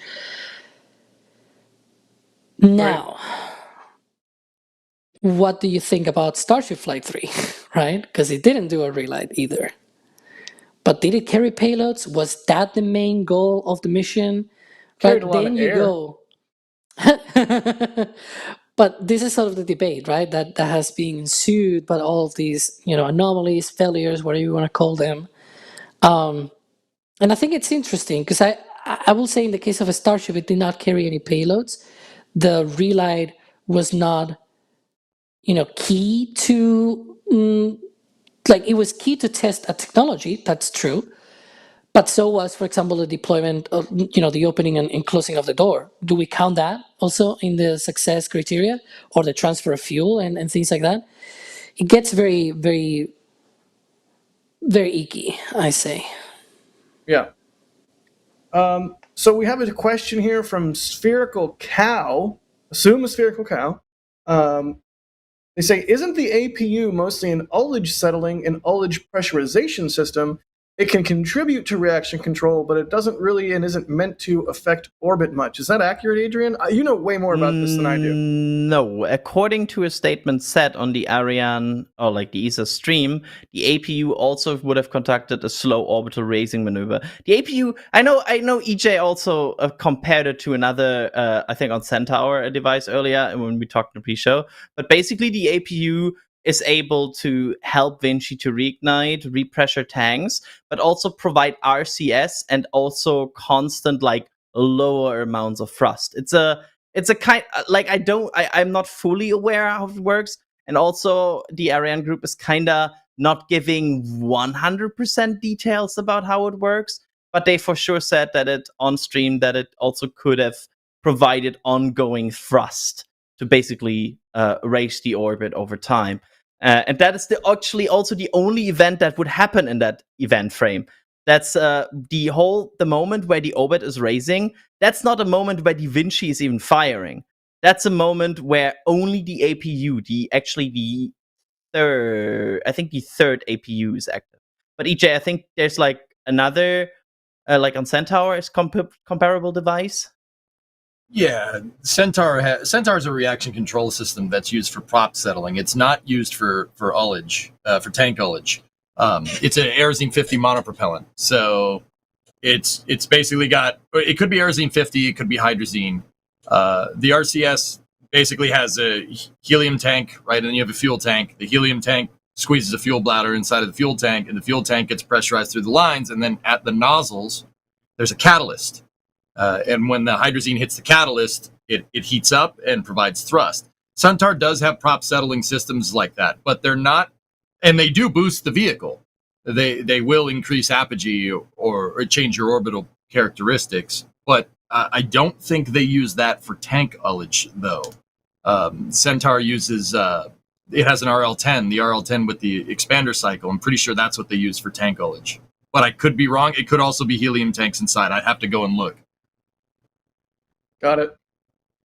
We have another Ariane 6 question, and let's move on and talk about Starship. But really quick, Magnum is asking, when this Ariane 6 upper stage re-enters, is there a chance that the 2 re-entry capsules on board could survive? Adrian, there's re-entry capsules on this puppy? Yeah, so the final 2 payloads that didn't deploy are the Nix Bikini payload and another demonstrator shield. Who's Bikini? It's called Nix Bikini. Apparently, to my knowledge, it's because it's a triangle shape, like the shapes of a. What? Yeah, it's called Nix Bikini. I'm sorry. That's just. It's from the Exploration Company, which is a very generic name as well. Yeah, it's the Exploration Company with Nix Bikini. But yeah, the. Sorry, Jack. But the other payload is a Ariane group. Are you fine? Ariane group payload shield. That is also stuck in there. In theory, they should have released. They, to my knowledge, didn't. And the problem is this stage will stay up there. There are some estimations how long it will stay up there. It depends a bit also on orientation and drag and everything. But we are talking about 15-ish plus years. So I do not think these payloads will have any. They're not doing any data collection, re-entry, anything. So are you fine again, Jack? Yeah, no, I'm fine. I didn't expect to hear the words Nix Bikini today. But wait, EJ, is it your birthday? On the 5th, yeah. Happy birthday! Yeah, belated, but still.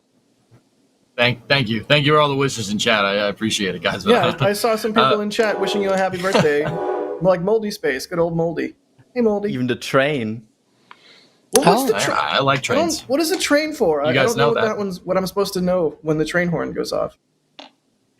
That's usually a train uses that to warn that the train is coming. What? Is that why isn't a train horning to warn other people that there's The train? Yes. Just don't keep calling. Also, Just horning is leave it not a there. verb, my guy. Yeah. It is Neither now. is, though. You really don't want to go We there. only have 4 Cool. sound effects, guys. Oh, there's only 4 of them. Oh. So I wanted Okay. to wish EJ a happy birthday, and I had the train. So Okay. So I like trains. as Yeah. Adrian was saying, I was horning for. Can you stop Moving using right that? along. Can you stop using that? As we've established, Hey, wait a train minute. good, car bad. Let's move on. Wait, no, we're not moving on we've just yet. I established. got something. Oh no, you're not wrong. You're not wrong. Just real quick, Adrian. The train horn is used for a couple of different things. You can use it in a certain sequence to warn people of a level crossing, or you can use it to warn people coming into a station. Basically, it's the frequency of honks. You have to. It depends on the sequence of honking. So, like, 2 honks, honk honk. Too short means you're going forward. The whole train's going to go forward. Yeah, right? level crossing is like 2 short, 1 long, or something like that. It's 2 long, 1 short, 1 long. Nice. Good deal. All right, well, this has been your train facts moment on the Flame Trench. We'll try and wedge. It's cool. Like, stay tuned every week. We'll wedge in new train facts when you least expect it. We will I rename will- it to the train flamsh. The train trench. The subway. The subway. Yeah, let's do it. I'd do that. God. Okay, well, Starship, huh? Let's talk about Starship. How about? Yeah, so I'm in. there's been a lot going on this week in Starbase, which is I'm thankful for because I like activity, and I also just got back to Starbase, so hooray! Lots going on. SPU. Yes, You're going to be doing there's- SPU this week, right? It's going to be like a 40-minute SBU this week, yeah, and I'm going to record it, and Gotta Ryan be is so writing awesome. it. So may God have mercy on our souls, mostly Ryan's. Ryan Caton, because he's editing, I assume. Anyways, so yeah, as you can see from this lovely robotic camera image here, Tower 2 has started stacking in Starbase. First tower module on the base. An additional tower module, which I am being careful to not say is the second tower module, because it's not, has been moved to the launch site. There's a closure tonight for another tower module move from the port to Sanchez. And that's just talking about the second tower. We also had some weird booster testing yesterday, which we should probably talk about. And then, hey, I know that guy. And then, why is it double watermarks? Dear God. Did I do that? Jackpot. It's Much an Ignore echo, it. dude. Just ignore it. Much like Urkel, I'm wondering if I did that. Anyways. I'm telling you, it's an echo. Bye. And It's like it's so fast. It's like, are we losing Yeah. our mind? No, yeah. So yeah, in addition to Tower 2, there was some weird booster testing yesterday. I don't know, maybe like a propellant loading test of some kind. And then today we saw a spin prime, and there's a slew of road closures for like the entire week. So hopefully we get a static fire of the booster this week. That would be pretty cool. Although I am realizing as I say this week, it is Friday. So probably I should say in the next 7 days, because the week is basically over. But yeah, lots going on. You can see the spin prime from earlier today. That was Jack, a real treat quick. because we got to I have. don't Say what, AJ? mean to interrupt real quick, brother. No, go ahead. Look at the back channel. Breaking news. Breaking news. Yeah, we have breaking news. Breaking from NASA. Many of you reached out for comment following the recent SpaceX commercial launch. Please see the NASA statement below. Although the SpaceX Starlink launch was a fully commercial mission, NASA receives insight from SpaceX on all items of interest about the Falcon 9 rocket as part of the agency's standard fleet following activities. Crew safety and mission assurance are top priorities for NASA. SpaceX has been forthcoming with information and is including NASA in the company's ongoing anomaly investigation to understand the issue and path forward. NASA will provide updates on agency missions, including potential schedule impacts, if any, as more information becomes available. Well, there you go. Makes total sense. Yeah. Yeah. SpaceX always Apologies does for these interrupting. things where they include NASA into their investigations. Even for Starship and everything. They do that all the time.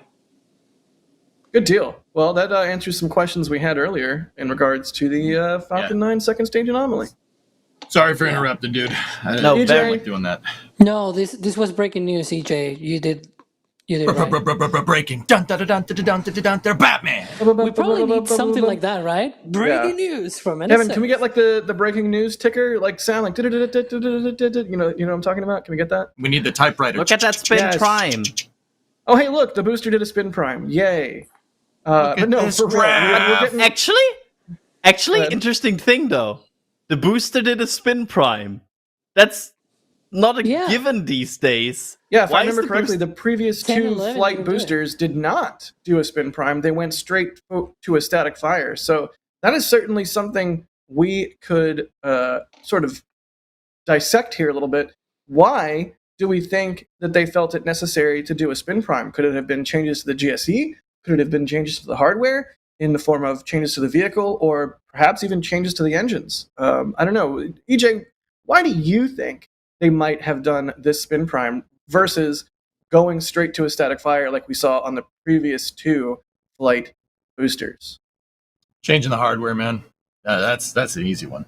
They changed something. I mean, I don't know if you guys looked when they started filling that thing up with commodities. The frost pattern on the outside was a little bit different. That suggests that there's something different about this booster than past boosters. And we know from Term Dude, the everyday Astro Boy, his interview with Elon, that they are changing this booster constantly. Oh, Dim Todd, the occasional scuba diver? Yeah. Todd Dim, the everyday Astro Boy. Yeah, he's great. Love you, Tim. I love his channel. Love you, Tim. Yeah, Tim's the man. We like Tim over here. He's probably going to look at this and be like, those guys. You know? But it's definitely a hardware change, dude. That's what's going on here. They changed something, so whenever you change enough hardware, you're going to have to requalify. So you're going to have to go back to a slightly more metered approach. But that just speaks to SpaceX's rapid iteration. They're going really, really, really fast. In chat, people say commodities. Commodities are really fancy industry terms for liquid fuel, oxidizer, helium, nitrogen, anything that potentially needs to go inside of the vehicle that it needs to launch. Cordus Corax in chat says fart gas. Commodities are fart gas.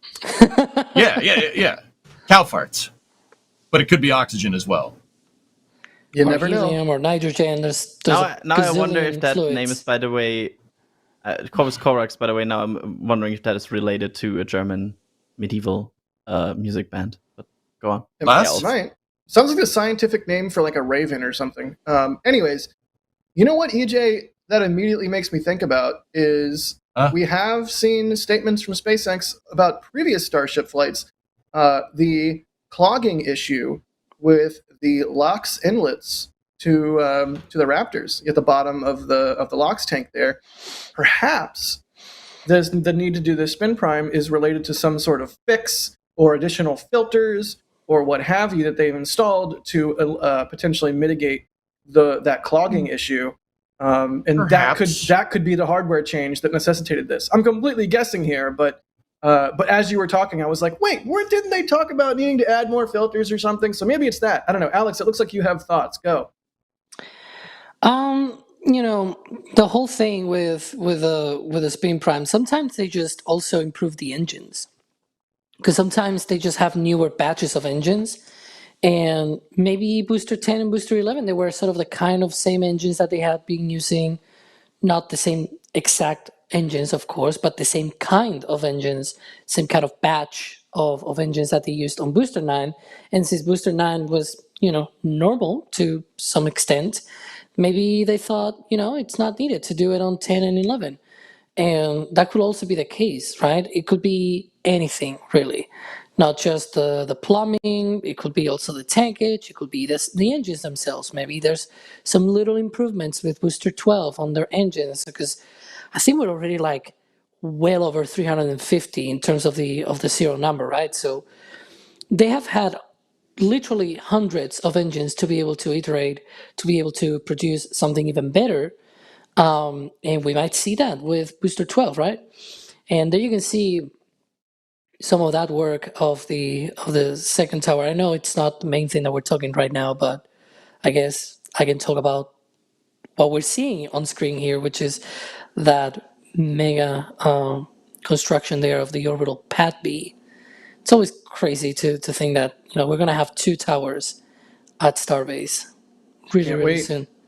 I do Can't want to hit. wait. I don't know if we have it on the document because frankly, I'm really limited in my stuff. That sound you hear is Kevin gnashing his teeth. But go ahead, Alex. Are we gonna talk about the increasing cadence from Starbase? It should be in the document actually, because I think if oh my god. So the thing is, I write that document and I don't remember if it's on the document. But to quickly summarize, yeah, there we go. SpaceX, actually the FAA today was kind of the FAA day. If you like the FAA, today was your day. The FAA basically said that they are committing public hearings or public meetings, as they did in the past, to modify the like regulatory paperwork for launches at Boca Chica to increase to up to 25 launches and landings at the Starbase Boca Chica facility. Also included in there apparently are some vehicle upgrades, so it seems like the scope of the whole thing might change a bit. But we have to wait and see for that, because apparently this was just the announcement of the announcement, kinda. Because they announced that they will do this, but the actual draft assessment was not released today. That will be late July, where we get actually the paperwork and what they are basically want to do. Right. So SpaceX and the FAA are engaged to be engaged. Yeah, they're like they're getting engaged.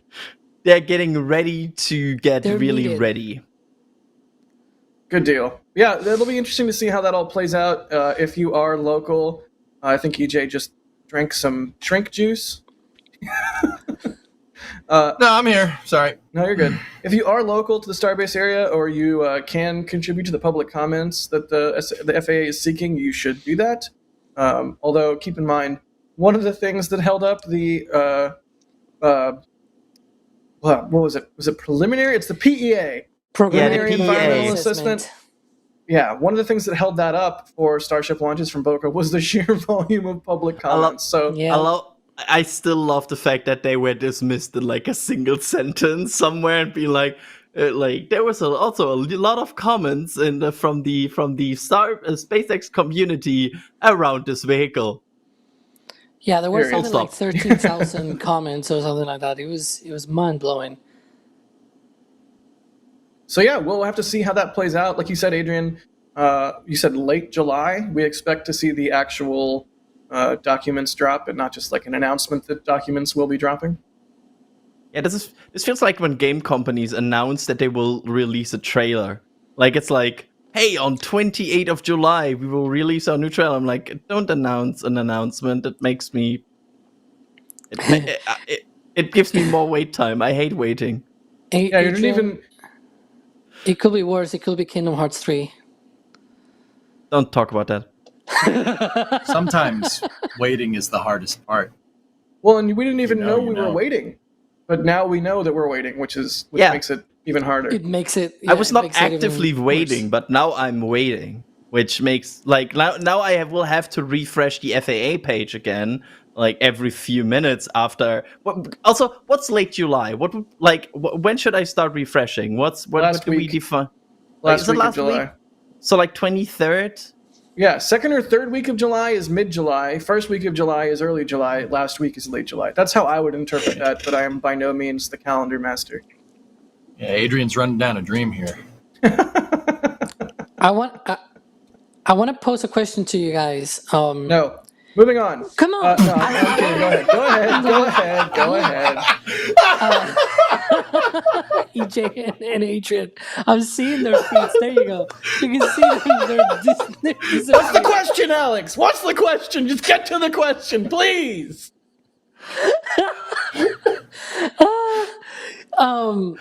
So now we're waiting for this, right? We now know what to see and everything and what to wait for, but it is not unexpected for them to ask a higher rate. Is this what you expected for them to ask? Like, is 25 launches? Because they also asked for 44 from 39A and 76 or something like that from Slick 37B.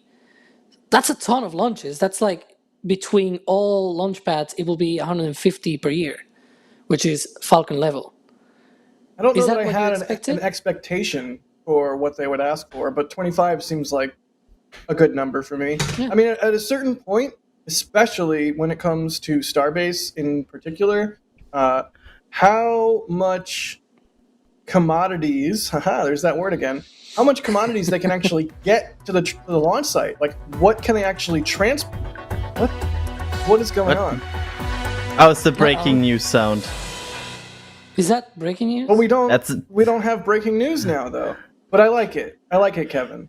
Hopefully we get some more breaking news soon. Yeah, at a certain point, the bottleneck of launches in Starbase isn't even public, public willingness to support that. So at a certain point, it's how many tanker trucks can you get down Highway 4 with methane and oxygen and everything else that you need? And I don't know what that number is, but yeah, I do wonder if 25 is around the upper limit of that. I mean, at a certain point, I won't be shocked if a pipeline gets built across the shipping channel for SpaceX to get liquid methane from the giant natural gas terminal they're building there. But even then, that doesn't solve the oxygen problem. But yeah, 25 launches a month. A year. I didn't really have an expectation for what number, but that seems like a perfectly cromulent number. EJ, what do you think, buddy? Should be impignated. Yeah. They're trying to embiggen their cadence. Yeah, I think that number it's going to be in flux. Like Elon has said in the past that they're going to use the Cape for operational missions. They're going to use Boca Chica for test flights. I mean, and he said that Starship is going to become, best case scenario, Starship's going to be the most reliable launch vehicle around, and it's going to be able to launch thousands of times, like in the future. This is going to warrant different amounts of test flights from, every year, right? But you're going to see the operational missions go out of the Cape, and once again, it's important to note that SpaceX's plans are always in flux. These are the plans as we know it. Right. So if you're watching this VOD in the future and that's not what they did, well, yeah, sorry, I was wrong. That was the plan right now, but they changed it. They changed the primary structure of Starship a little while back, right? Like, yeah, exactly. Come on. There you go. So, I mean, I think 25 is probably the upper limits of for test flights, right? Like, they probably could get away with like not close to that, but you take what you think you're going to do, right? Like, let's say they launch once a month out of Boca Chica, which, I mean, I'm not going to lie to you, I kind of want that. That's 12 launches, right? 25 is double that. I'm pretty sure they said, all right, take what we think we need and add a little bit more because, the design is constantly in flux. No, we were talking about this a little bit earlier. That's classic SpaceX. Yeah. It's the same thing with the original environmental assessment. They're like, and we want a power plant and a desal plant and a this and a pony and a friend for the pony. Yeah, exactly. So yeah, that tracks with what they. Let me ask you this, EJ. And we all know the line from Elon about Starbase being for R&D and operational missions happening from the Cape, but I do think that with the sheer number of tanker flights they're going to need for HLS and eventually Mars, they're going to need to utilize every single pad they have. Do you class a tanker mission from Starbase as an operational mission? Because I think surely they're going to launch tankers from Starbase. That's a good question. I think they would if they needed to. If they need to, but gradually most operations will move over to the Cape. I mean, we saw a couple of weeks ago, SpaceX is expanding Roberts Road again. They're like doubling the size of their facilities for Starship at the Cape. That's the huge facility that they're building just south of the VAB. I say just south. Kennedy Space Center is huge. It's a little ways away. Yeah. And Karina and Ninja, thank you for the birthday wishes. I appreciate it, guys. Thank you. I'm always reading chat, every chat. All the time. Anyway, I think that, Jack, we're probably likely to see some overlap, for HLS or at least Artemis 3 and maybe any future HLS flights. You're probably going to see some overlap because, I mean, who knows? The Cape pads might not even be done by then. Maybe we might see all missions from Boca Chica, but I think I think eventually they'll move over to Cape operations, but it'd be kind of crazy to be like, well, the Cape pad isn't ready. Well, nope, the best not fly today, boy. Like I don't think that's gonna happen. Yep. Oh, that pad ain't right, boy. I tell you what, doesn't use methane, not propane. Have I said this before? I have an idea because they're rebooting King of the Hill. I have an idea for a spec script, which means a speculative script, like you just write a script and send it to the producers, where Hank and family go to South Texas for like a South Padre like spring break kind of vacation, and their vacation gets disrupted by a rocket launch, and that Hank is like really mad because he can't go fishing or something, but then he finds out that it's a methane powered rocket, and he's like, well, that's all right because methane's a clean burning fuel like propane. I don't know. I feel like there's a script there that you could write that would be amusing. Anyways, yeah, I'm a nerd. Sorry, you did Hank Hill voice and it completely distracted me. Jack, you know what ULA stands for? What? Found on road dead. Wait, no. Fix it again, Tony. Fix it again. Sorry. Fix it again, Tori. Sorry. Rip Dale. Hey, I didn't say that. ULA's rockets are great. Just saying. That's true. R.I.P. John Hardwick. That makes me sad. Yes, Ryan, I'm reading it. 80 to 90% of the people watching chat or watching this have no idea what we're talking about. Wait, yes. It's fine. We find it funny. Yes. That's all that matters. Wait, did you see the chat, CJ? Oh yeah, of course. But you didn't respond. What do you mean I didn't respond? I don't see a response. I just said a All right. He said he's reading it. Yes, I know, but he didn't type the response. Anyways, Jack, Starship. We should also mention the fact that hey, do you like static fires, Jack? Yes. Do you like static fires next week, Jack? I do. I like static fires next week, Jack, and I like putting cameras near them, but not so near that they get completely and utterly destroyed and nuked like so many of my cameras have. What the? Kevin is just playing around at this point. Okay, Jack. I feel like I should have some glow sticks. Voices out of my head. I should be dressed in like neon clothes, and there should be black lights, and I should have a glow stick and lasers. Jack, I have brilliant news for you. What's the news, Adrian? You are going to wake up at 4 a.m. in the morning next week. You always say 4 a.m. It's just 4 a.m. You don't have to say in the morning. They moved the road closures to 6 from 6 to it's no longer 8 to 8, it's 6 to 6. No. No! Why? You blew it up! You damn dirty ape! Yeah, it's now 6 to 6. These are most likely Kevin? These are most likely static flyer. Static Wait.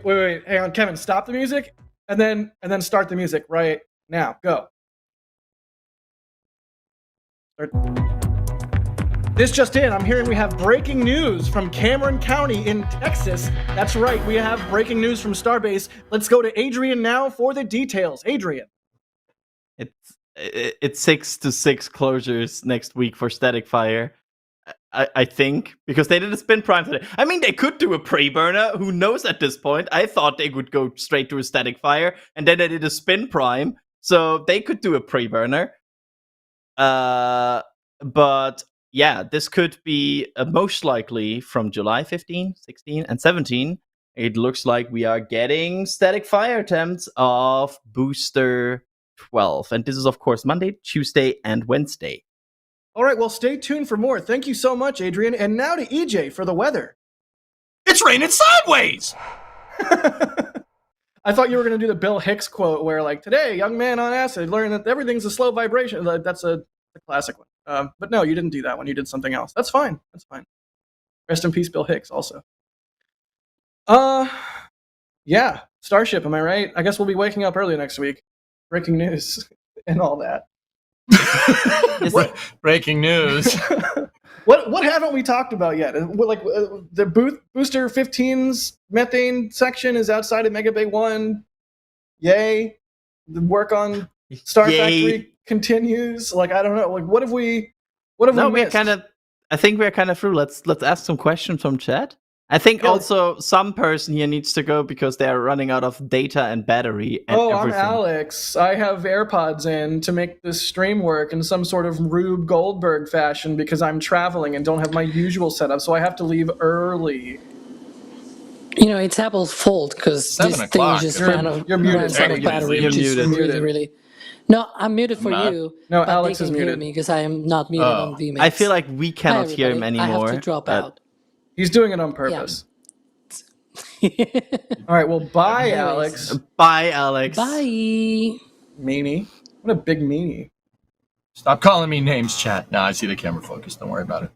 Oh, that's our second strike All right, with free we only have one more. All right, let's do some questions.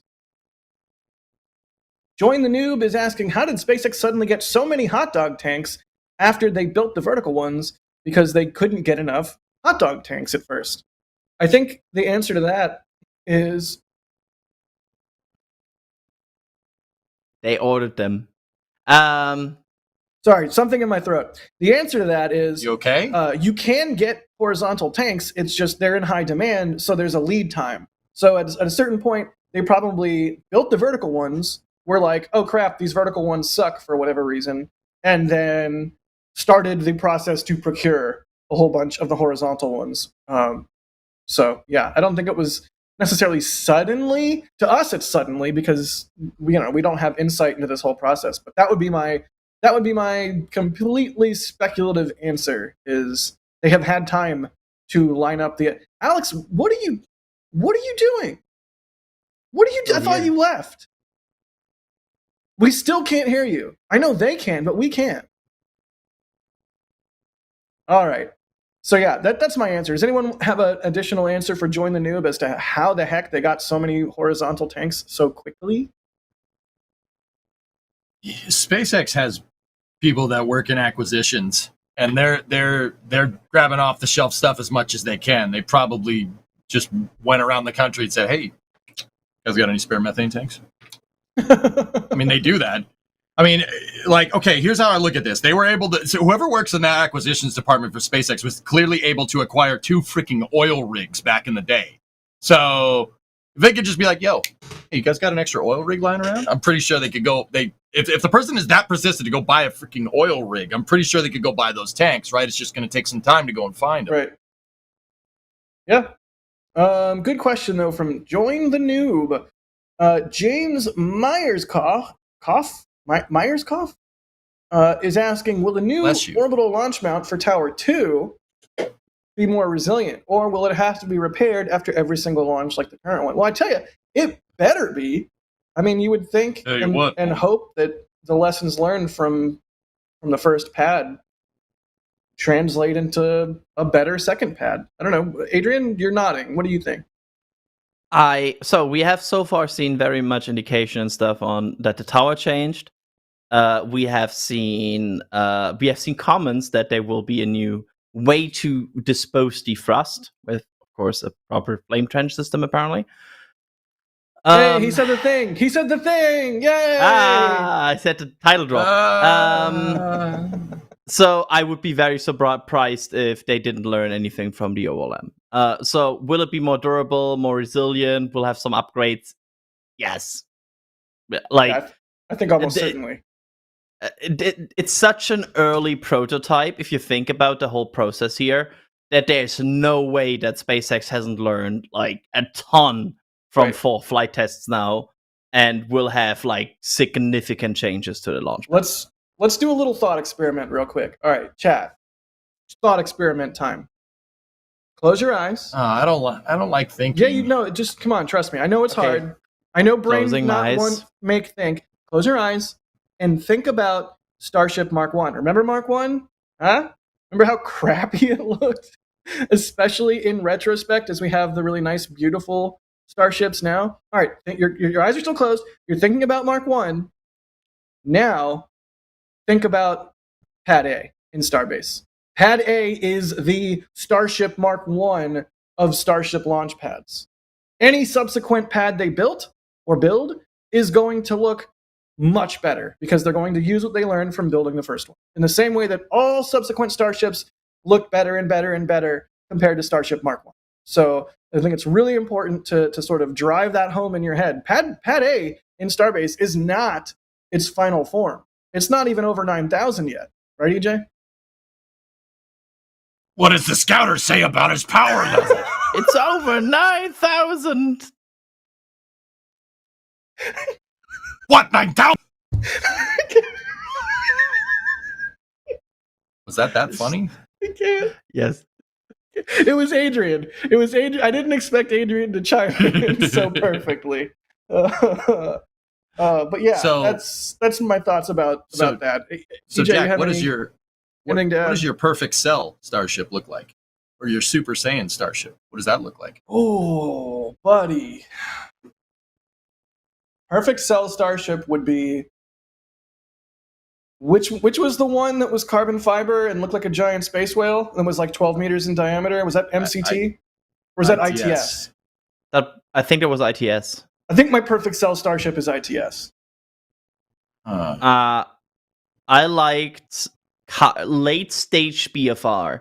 3 fins, carbon fiber. Ew, 3 fins. Wait, no, fins, not grid fins. You're talking about the one that looked like the Planet Express ship. Yeah, like the fins at the bottom of the ship. Dare I And say like flags? Because they were flat fins and legs. They were flags. Yeah. Yeah. That was for me. That was peak. EJ, you want to answer your own question?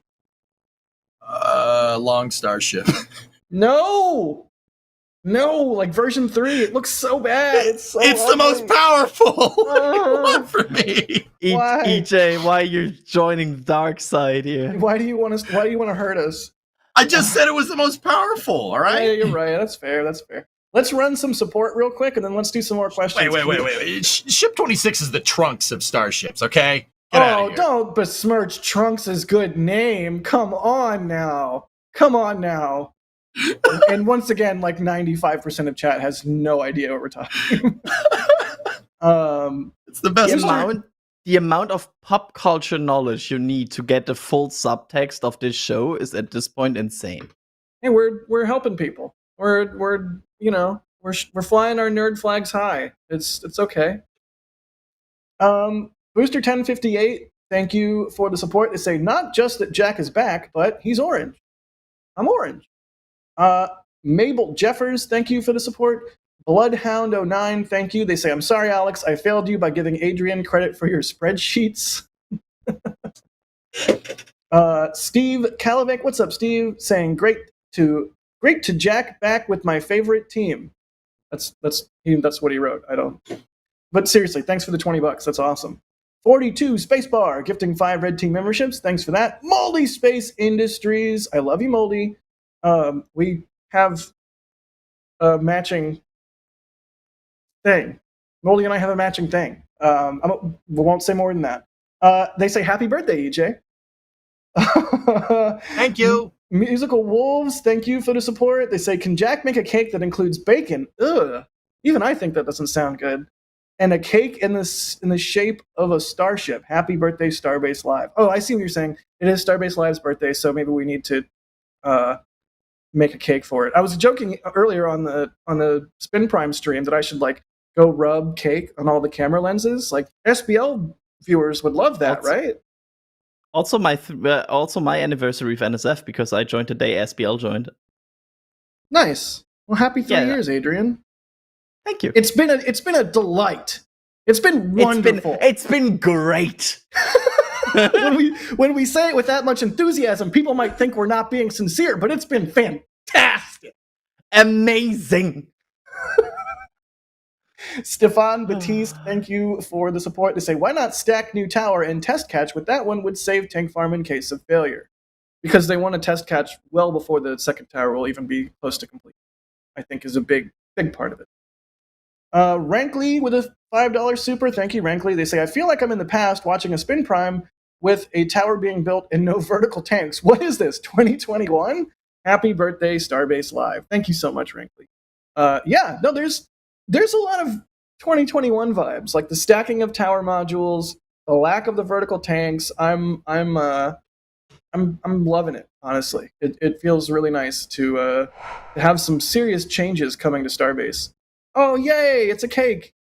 It doesn't. I feel like it should have like a picture of Chris Bergen's face on the side, maybe with like a shuttle on one side and a horse on the other, and then it should say like SBL. I don't know. Somebody Photoshop it. It's my birthday. I get to choose what's on the cake. Oh, okay. EJ, what's your favorite kind of cake? Oh. Like, what's your go-to? Like, it's your birthday. What kind of cake are you asking for? Like a lemon cake, a chocolate cake? What do you? Don't say carrot cake. I want to be your friend. No. Carrot cake's good, but no. Look, my birthday's right after the 4th of July. America. So strawberry shortcake, dude. All right. Heck yeah. Strawberry shortcake with a nice dollop of Cool Whip. Oh yeah, good old Cool Whip. Adrian, what's your go-to cake? This is just the cake trench at this point. That's a good. Can I also go for? Well, I need. Probably like something like with raspberries, like what? Some sort of. I like raspberries. What are you guys are going with the fruit cakes? Just give me a chocolate cake like God intended. No. Some chocolate filling, chocolate icing, chocolate flakes, chocolate chips, chocolate chunks. This is pie. Just a good old-fashioned American. What? Pie. That's not a cake. Some apple pie. Yeah, it's better. Okay, wait, hear me out. Is cheesecake a cake or a pie? No one cares. Okay. 42 Spacebar, thank you for the $10 super chat. They say you referenced bacon and meated in one stream. Hats off, gentlemen. Congrats. We did it! 42 Spacebar again says, best Flame Trench episode ever. See you next week. Same bat time, same bat channel. It's same flame time, same flame channel. Thank you so much, 42 Spacebar. Newtopia Labs gifting 5 red team memberships. And Matthias Branson gifting a red team membership as well. Guys, I think everybody, like Jack, okay, the truth of the matter is here, like, you can say cake, you can say pie, you say shortcake, you say fruitcake, whatever. I think you're all missing the point that you get to eat dessert, okay? That's what I mean. Unless you're Falcon 9, in which case you're grounded and you don't get dessert. But there was icing on the cake, man. Nice. Good work. Good work, NSF team. I try. Both Ariane 6 and Falcon 9 go to bed without dessert today. That's true. Well, we're not mad. We're just disappointed. Well, you might be a little bit mad, Adrian, but yeah. All right, well, thank you all so much for watching this week's Flame Trench. That was a hoot. Thank you so much to our launch directors and flight engineers and all of our members, without whom we could not do one iota of what we do here at NSF. I don't even know what an iota is, but it sounds smart and cool, and I want to sound smart and cool, so I said iota. But seriously, thank you, launch directors and flight engineers. It's a Greek character, man. It's really an outstanding amount of support, and in recognition of that support, there's your names there. Thank you so much. That was Jack. You really don't know iota is a Greek character? No? I did not. I didn't know that. Oh. I'm a failure. I'm sorry. Huh. Well, that certainly was an episode of all time. Yeah. I hope you all found some information. Like, there's always information and chaos, and I hope you found the right balance here for you all. I mean, this week we had the Chaos Crew plus EJ. So, also, I don't know if you noticed, I drank a Red Bull on stream, which I usually don't do. So, if I say a little bit much, I'm sorry. No, I'm not. But yeah. I drank a liter of water. How many pounds is that, though? EJ, 350. I think it's... I think he's lost. All right. Thanks to Alex for being on. He's now just a black square, but we love him anyways. You can see Alex's info pop up, maybe, if Kevin does that part with the popping up thing. You can find Alex on socials on his little info card if it pops up. Because we have socials. There you go, AlexPhysics13 on the socials. Or if you don't want to follow any one single person, you can follow NASASpaceflight on Twitter, or NASASpaceflight IG on Instagram, or Threads, or whatever social network you're into. So yeah, there's that. Be sure to check out our socials. A whole bunch of cool stuff going up there. Speaking of cool stuff, EJ, thank you for being on. You stream on Twitch. If you're not watching EJ on Twitch on a regular basis, you're not my friend. Yeah, all my homies like EJ. Right? Thanks for being on, bud. Yeah, thanks for having me, guys. It's always a privilege coming in here. I like to have fun, but we also, like to get some good information out there. So that's what we try to do, and it's a privilege being on here. Thank you. Heck yeah! You can see EJ's info there in the top right. You can see his Twitch. Go sub to his Twitch. Follow the Twitch. What is even the verb there? Like, go Twitch the. Yeah, I don't know. I don't know. Go hit the follow button or something. Yeah, follow button. There you go.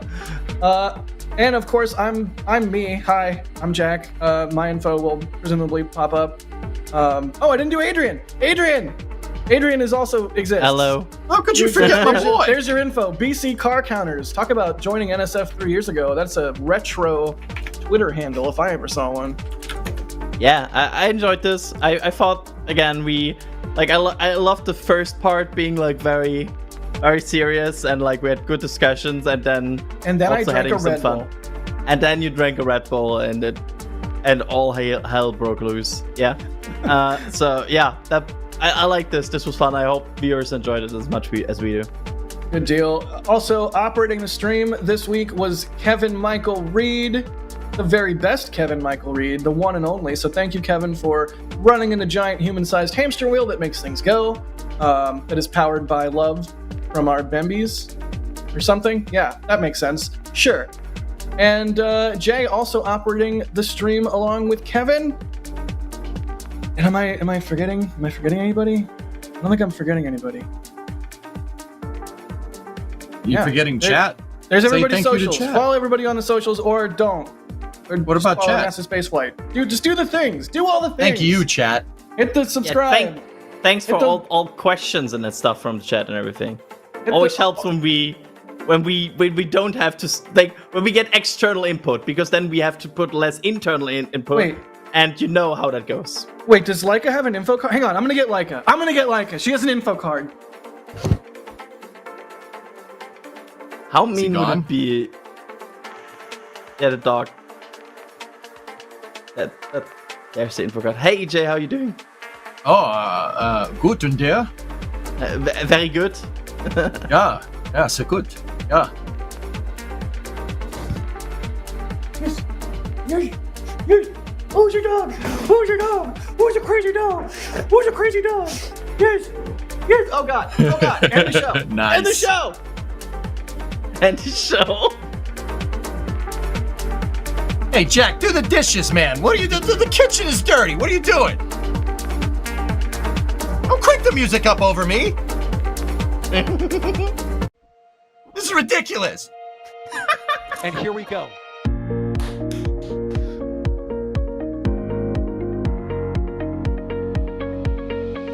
We have liftoff. Propulsion continues to be nominal. R68 chamber pressure looks good. Following up. Roger, Atlantis. Water towers, fly! Yes! Tango down to nominal. Fighting down to SPD off. Bring in SPD off. It's orange! Orange 25. Oh my god! Oh my god! Decollage. Look at this! Put that in the big bag, 343 unfolds to go. Indeed. We rise together, back to the moon and beyond. If there's methane, would be igniting in the flare, correct? Yikes. Deep red. We don't need any more of these.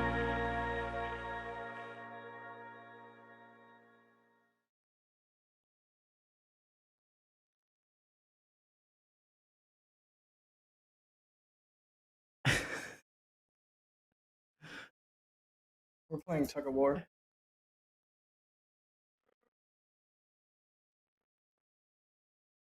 Dude,